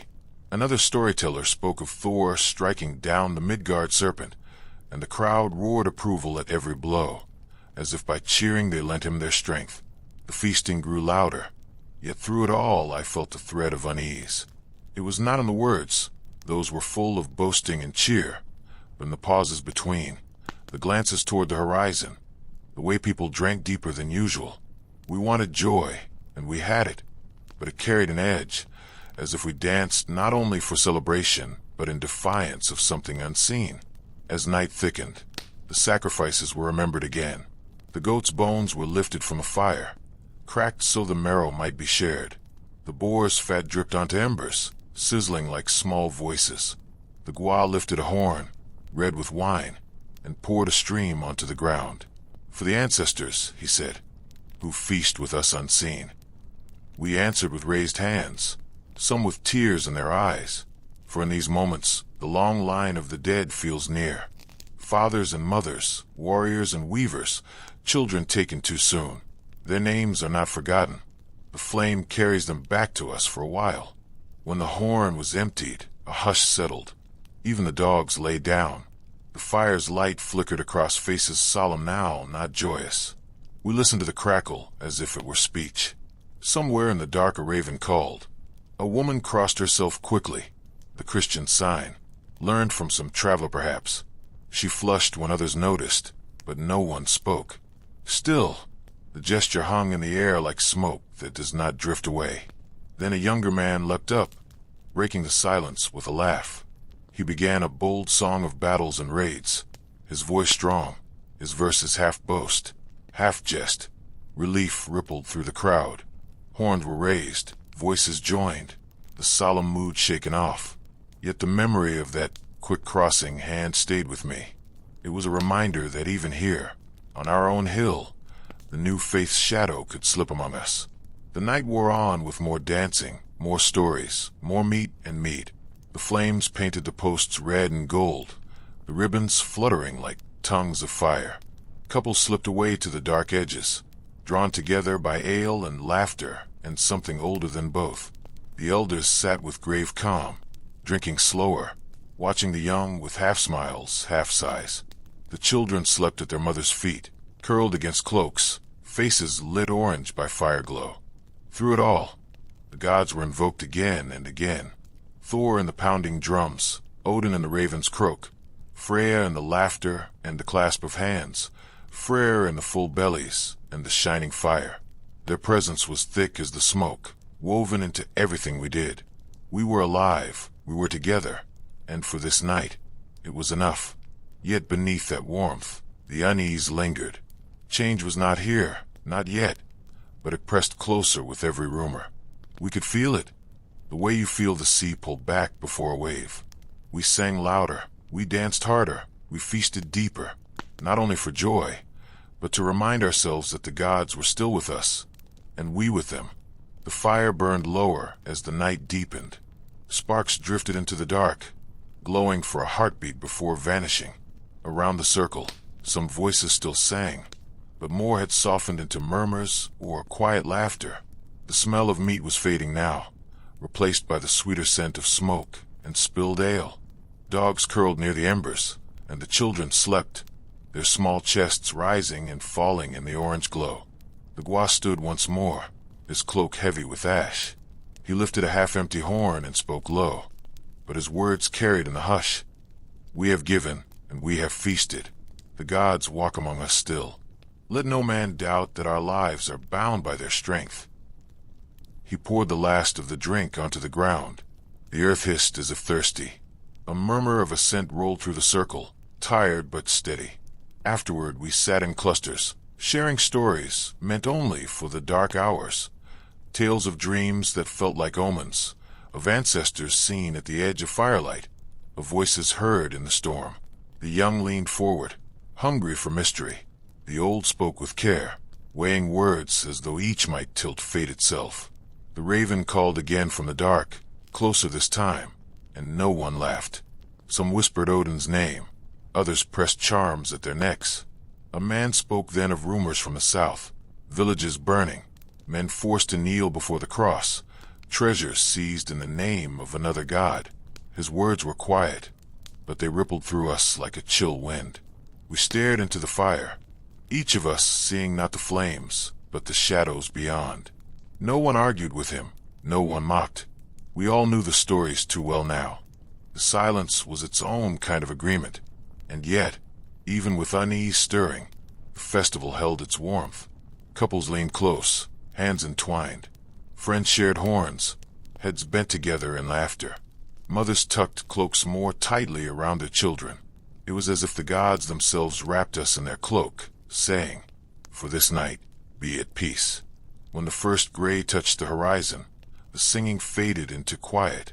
The fire was banked low, the embers glowing faintly like buried stars. People rose slowly, stiff from the ground, gathering their baskets, their cloaks, their sleeping children. The hill that had been alive with drum and flame grew silent except for the caw of the raven and the soft crunch of boots in grass. We descended together, but more slowly than we had climbed. Some still laughed, voices hoarse, while others walked in thought. eyes fixed on the pale line of dawn. Behind us, the stakes stood blackened, the ribbons limp, the wreaths brittle with smoke. Offerings were gone, given over to fire and earth. The hill was empty again, but the air held the echo of all we had done. At the village, the hearths were stirred back to flame. Children were laid in beds, tools set aside for another day. I sat outside a moment longer, watching the sky brighten. The gulls wheeled over the inlet, their cries sharp and clean. Smoke from the hill drifted faintly still, a last thread tying us to the night before. The gods had been honored. We had feasted, sung, and danced as our ancestors did, as their ancestors did before them. For this day, we were whole, bound together in joy and pride. Yet I felt the unease all the stronger now, as if the brightness of the festival had sharpened the shadows beyond it. The stories of monks and kings, of crosses lifted high, of stone halls that do not burn, they had not vanished. They waited, just beyond the horizon. I touched the hammer at my neck and whispered Thor's name. I whispered Odin's too, and Freya's and Freyr's. The fire of the festival still warmed me, but beneath it I felt the chill of change, creeping closer with every dawn. For now, though, the gods had been with us, and that, I told myself as the sun broke free of the sea, was enough. The change did not arrive all at once like a storm, but seeped in slowly, like water finding cracks in stone. It came through the words of travelers, through trinkets brought back from distant raids, through gestures seen and repeated, almost shyly. At first, it seemed harmless, little more than curiosity, but soon enough, it began to settle deeper, and we found ourselves not only speaking of strange gods, but wondering what place they might claim among us. It began in my own kin. My mother's brother returned from a voyage with a silver cross tucked into his pouch. He set upon the table one night, its shape simple, its gleam unsettling. We sat around it, the fire painting it in shifting light. "The monks wear these," he said, "and hold them even as they die. They say it is the mark of their god, the one who was nailed to wood." Some frowned, some laughed, but my cousin leaned forward, her eyes bright. "Perhaps their god gives them courage," she said. "To face death without fear, that is no small gift." My father's jaw tightened. "Our courage comes from Thor, from Odin, from the ancestors who stand with us. Do not speak as though some southern god could grant what our own have given for generations." The fire cracked loudly then, as if to cut the argument short, but the words had been spoken, and they lingered. That night, long after others slept, I saw my cousin trace the shape of the cross in the ashes with her finger. Not long after, whispers began in the village itself. At the well, I overheard two women speaking softly. One told of a kinsman in the south who had been baptized. "They poured water over his head," she said, "and he claimed he felt cleansed, as if his life began anew." The other shook her head. "Cleansed of what? Have the gods not already blessed him? Has he no pride in the blood that bore him?" But the first only looked away, thoughtful. In the evenings, the debates grew sharper. Around the hearth we argued, not always with anger, but with a heaviness that pressed on the chest. My father spoke fiercely for the old ways. "Our gods have never failed us. We owe them loyalty. To turn away is to spit on every ancestor who stood before this fire." My cousin answered gently, but firmly. "Perhaps the new god is not meant to replace ours, but to walk beside them. Perhaps the world is wider than we know." I listened, torn. My love for them both made it hard to take a side. My heart clung to the hammer at my neck, to the oak tree where I whispered to Thor, to the ravens that stirred my thoughts of Odin. And yet, I could not ignore the calm in my cousin's eyes when she spoke of baptism, or the quiet certainty in her voice. Among the neighbors, it was much the same. Some swore louder loyalty to the old gods than ever before, as if by volume they could drive away the whispers. Others sat in silence, their faces shadowed, their thoughts turned inward. The air between us seemed full of questions that no one wished to ask aloud. At night, when the debates grew too heavy, we turned to the old stories for comfort. We told of Thor's hammer striking true, of Freya's tears turned to gold, of Odin's endless seeking. But even as the tales were told, I could feel the shift. Some listened with shining eyes, as always. Others listened with the stillness of those weighing one truth against another. The words that once united us now seemed to divide. And so, the longhouse fire became a place of both warmth and unease. It lit our faces, but also our doubts. It bound us together, even as it revealed the cracks forming between us. As winter deepened, the questions grew heavier, and the fire became a place of debate as much as warmth. After long days of labor, we gathered close, our cloaks smelling of smoke and earth, and the talk turned again and again to faith. One evening, my uncle spoke first. He had seen more of the world than most of us, and his words carried weight. "The monks," he said, "fear nothing. They stand unarmed before blades. That is not weakness. It is strength of another kind. Perhaps their God gives them that." My father bristled. "Or perhaps it is madness.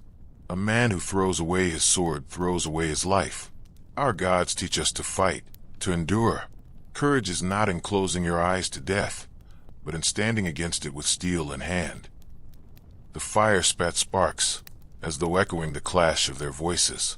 My mother stirred the pot in silence, though I saw her glance at the cross my uncle still carried, hidden most of the time, but never gone. My cousin, the same who had once traced the cross in ashes, spoke quietly. "I do not wish to turn from Freya or Thor," she said. "I honor them still. But what harm is there in learning of another god? If he brings peace, perhaps he is not our enemy." At this, my grandmother raised her head, her eyes sharp. "Peace," she said. "Do you think peace is given freely? Our ancestors bled for the land we walk on. They gave offerings so the fields would yield. They built these walls with their hands and their faith. Do not shame them with talk of peace from another's god. The old ways are ours. To forget them is to forget yourself." The words silenced the room, but only for a while. Doubt cannot be undone by sharpness alone. Later that night, as the embers dimmed, I heard my cousin whisper again, almost like a prayer. I could not make out the words, but I knew they were not the ones our family had always spoken. In the village, the same debate smoldered. At the well, women argued in hushed tones. One spoke of a Christian traveler who healed a child with herbs and prayer. Another dismissed it. Herbs heal, not gods. But her voice shook. By the smithy, men traded louder words. "The cross god is weak," one spat. "He forbids meat, forbids drink, forbids joy. What life is that?" Yet another answered. "And still his followers build halls of stone that rise higher than trees. Is that weakness?" I found myself torn between them all. I loved my father's certainty, his loyalty to the gods that shaped our every breath. But I also saw something steady in the eyes of those curious about baptism, a light that was not easily mocked away. Some nights I dreamed of water. Clear, cold water poured over my head until I gasped awake, shivering. Other nights I dreamed of the oak tree, its branches heavy with snow, and felt Thor's strength there, unyielding. The dreams left me restless, as though two voices were calling at once, and I could not yet tell which was louder. Despite our arguments, we still worked side by side. We shared bread, mended nets, tended children. Outwardly we were whole, but beneath the surface, small cracks widened. I saw it in the way one man would not meet another's eye, in the way women paused before joining a prayer, in the way children mimicked crossing themselves when they thought no one watched. The gods were present, yes, but so too was this quiet division. It was not yet war among us, but it was no longer only rumor. It was here, in our homes, in our kin, in our hearts. As the weeks passed, I felt the divide more keenly. It was not a wound that bled openly, but a hidden bruise that deepened each day. Around the fire, we still shared meals, but the words came slower, each of us wary of saying too much. My father's voice grew harder when he spoke of the gods, as if volume could hold back doubt. My cousin's grew gentler, but steadier, as though the more she was challenged, the more firmly her roots sought new soil. I loved them both. That was the ache. I could not take sides without tearing my own heart in two. So I listened, and I carried their voices inside me, like two strings pulled in opposite directions. One night, the argument grew sharper than before. My uncle spoke of a baptism he had seen, men and women standing in a river while a priest poured water upon them.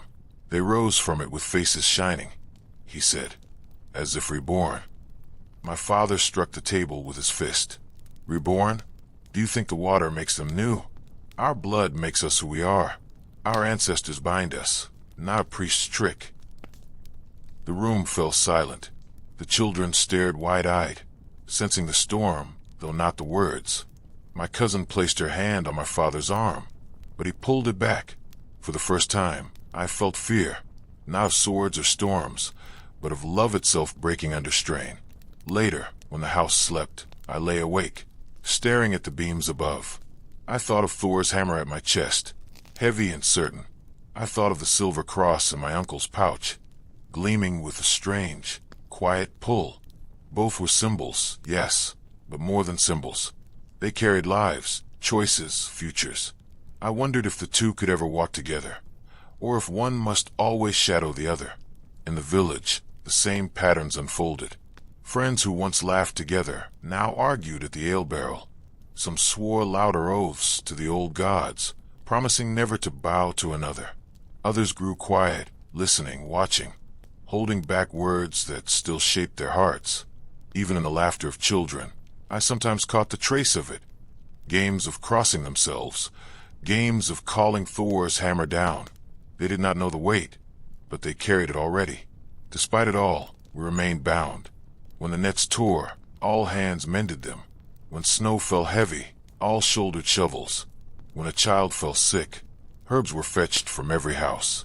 Love and duty still pulled us together, even as belief began to pull us apart. That was the truth I clung to, that whatever gods we named, we still shared the same fire, the same bread, the same blood.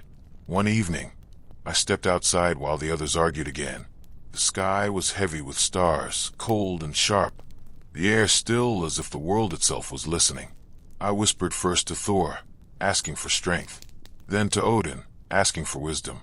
And then, though I almost feared the words, I whispered to the unknown god of the cross, asking only for peace. The silence that followed held all three prayers at once. No answer came, not in thunder, not in wind, not in vision. Only the steady beat of my heart, the warmth of the longhouse fire behind me, the breath of my kin within. Perhaps that was answer enough, that whatever path we took, we would walk it together, at least for now. When I returned inside, the fire glowed low, my father and cousin still speaking, their voices softer, wearier. They had not convinced one another, but they had not turned away either. They sat close, the fire painting them in the same light. And I thought then that this is what it means to be family. Not to agree on all things, but to remain at the same fire, sharing warmth, even when the words divide. So we go on, uncertain, uneasy, but together. The old gods stand watch, the new whispers closer, and we, caught between, hold fast to one another, hoping love is strong enough to carry us through the tide that rises unseen. The longhouse settles into its evening rhythm, like an old, familiar song. The fire has burned low, its flame smaller now, its glow soft, golden, and steady. The smoke drifts lazily upward through the roof hole, carrying the scent of oak and pine into the night. Around the fire, people shift closer, shoulders touching, cloaks wrapped tightly, faces lined with warmth and weariness. Children curl against their mother's sides, their eyes heavy, their breathing slow. A boy clutches a carved wooden horse, his thumb tracing its smooth back until his hand stills with sleep. A girl drifts off with her head on her grandmother's lap, the old woman's hand moving gently over her hair.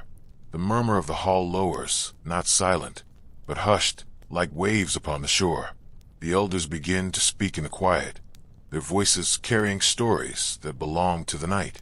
One tells of Odin's endless seeking, how he gave his eye for wisdom, how he hung upon the tree for 9 nights to win the runes.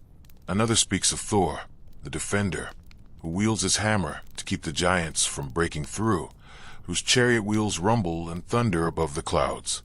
The listeners breathe in these stories like the smoke, letting them fill the air, letting them hold back the dark. I watch the children's faces in the firelight, their dreams forming even as the tales are told. Some will dream of Thor's battles, others of Freya's beauty, others still of Odin's ravens circling in the sky. They do not yet feel the weight of change pressing on us. For them, the gods are steady as the fire, as close as the smoke in their hair. But for the older ones, the whispers of another god stir even here. In the quiet between stories, I hear it. Someone repeating what a traveler said, that Christ died nailed to wood, that he forgave even those who killed him. The words fall softly, almost shyly, yet they do not vanish. They sink into the firelit hush, joining the old tales, not replacing them, but waiting beside them. The longhouse itself seems to hold both. The carved posts still bear runes for Thor and Freyr, but on one beam I notice a faint cross scratched by some hidden hand. Who placed it there, I cannot say. Perhaps a child imitating what he saw a traveler do. Perhaps one of my kin, curious, uncertain, torn. The mark is small, yet in the firelight it glints like silver. The fire crackles again, drawing eyes back to the circle. My father begins to speak, his voice slow and heavy. Our gods have guided us through winters and storms. They have guarded the fields, the seas, the hearth. We are here because of them. Let no one doubt their strength. His words are not shouted. They are given like the steady thump of a drum, meant to remind rather than to command. After him, my cousin speaks more quietly, almost hesitant. And yet, she says, the new god is not without power. His people build halls of stone that stand against fire. They face death with calm. Perhaps he, too, has something to give. The silence after is long. No one argues, but no one agrees. We sit with both voices at once, as if the fire burns with two flames, one old, one new. I rest my hands in my lap and listen, not only to the words, but to the rhythm of the hall itself. The slow breathing, the crackle of the logs, the shuffle of a child in dreams. Life continues even as the questions grow larger. The bread will still be baked tomorrow, the field still plowed, the net still mended. And yet, beneath these tasks, the current of change runs steady, pulling us toward shores we cannot yet see. The elders return to their tales, not to argue, but to soothe. They speak of how Freya's tears fell as gold, of how Loki's tricks tangled the gods in trouble, but also in laughter, of how Tyr lost his hand for honor. These stories are soft now, more like lullabies than lessons. Eyes close one by one, heads rest on shoulders. The hall drifts deeper into calm. I feel the warmth of kin beside me, their nearness steady and grounding. Whatever the future holds, tonight we are together, bound by blood, by memory, by firelight. The gods are near. The ancestors are near. And perhaps, in some corner, the new god watches too, silent, waiting. The fire sinks lower, glowing red among the embers. The light softens until faces are shaped only in shadow and glimmer, features blending into the hush. Beyond the walls, the wind rattles faintly in the rafters, carrying the cold of the season. Inside, though, warmth lingers, drawn from the logs that still hold the memory of flame. The voices in the longhouse slow, but they do not fall silent. Stories give way to whispers, confessions spoken into the dark where only kin can hear. A woman murmurs of a dream she had, a dream of water, deep and clear, where figure in white stood with arms outstretched. She says it felt calm, though she did not know the figure's name. Some crossed themselves at her words, almost in fear, while others smile softly and say it was only a dream, nothing more. Yet I notice the way her voice trembles, as though she herself is unsure.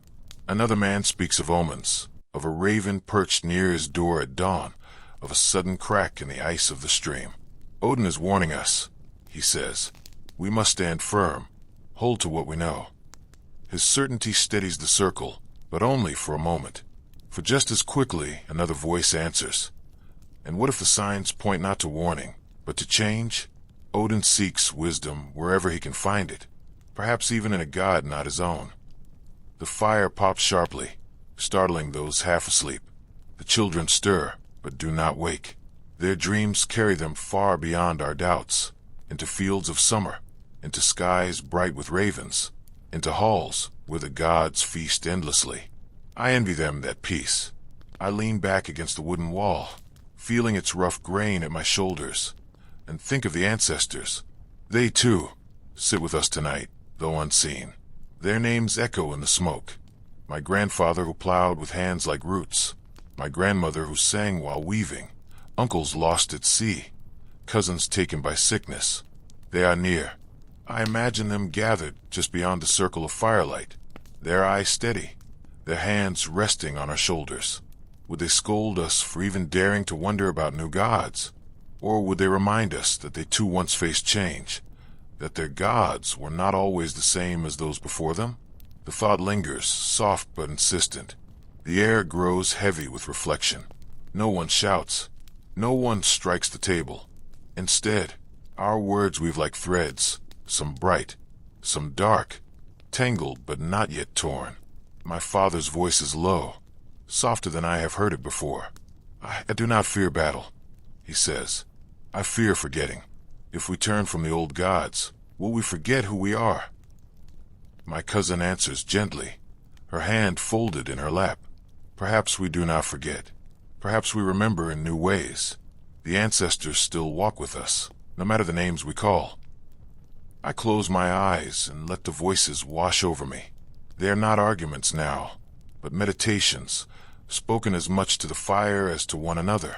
It feels like a tide, rolling back and forth, uncertain of which shore it will claim.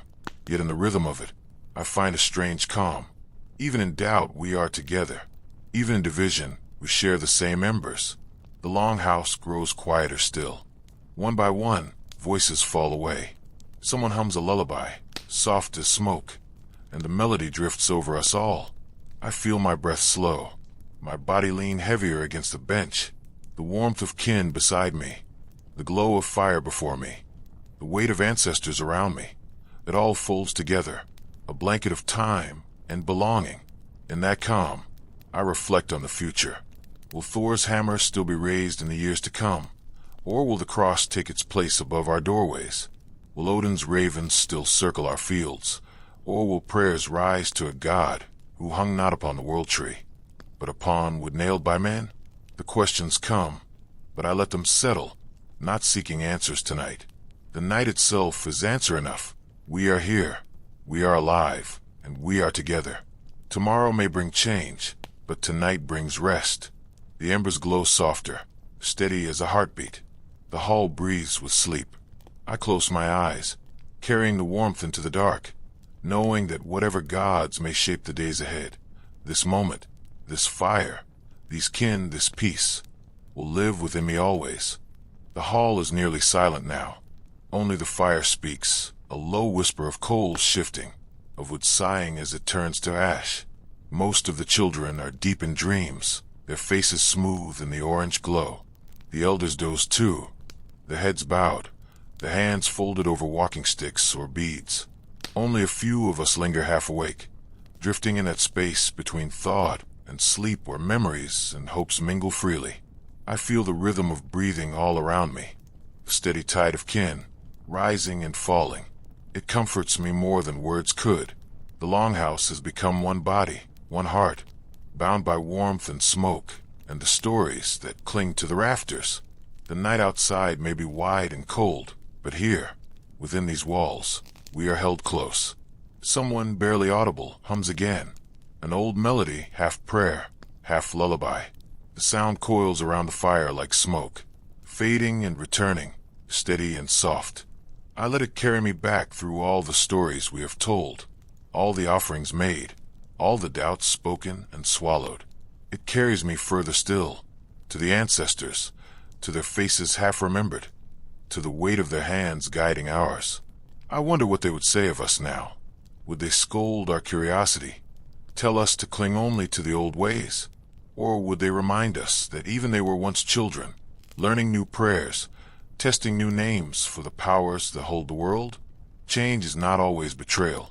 Sometimes it is only another turn of the wheel, Another branch on the same deep-rooted tree. The fire dips again, but does not die. Its glow is low, gentle, like the last light of evening on still water. I think of Thor's hammer, of Odin's ravens, of Freya's tears turned to gold. I think too of the cross, small and silver, seen in a traveler's hand or hidden on a post beam. Both shimmer in the mind's eye. Both carry weight. Perhaps one will fade. Perhaps both will remain. Perhaps they will mingle in ways none of us can yet imagine. But tonight is not for answers. Tonight is for rest, for kinship, for trust in the breath of those sleeping beside me. The world will turn with or without my worry. Tomorrow, the plow will cut the soil. The nets will meet the sea. The loom will hum with its steady song. The gods, old or new, will be there in the wind and the water and the fire. I lean back, let my eyes close, and feel the warmth spread through me. Around me, the hall exhales together a long, quiet sigh. The ancestors keep watch. The gods listen. The children dream. Whatever the days ahead may bring, this moment is whole. This moment is enough. So I let myself drift, soothed by the crackle of coals and the murmur of sleeping kin. The night gathers us in its arms, gentle and vast, carrying us toward dreams. And in that calm, with firelight fading and breath surrounding me, I surrender to rest, trusting that we are not alone, never alone, under the gaze of gods and ancestors alike. The embers glow once more, steady as a heartbeat. The hall sleeps. The story closes.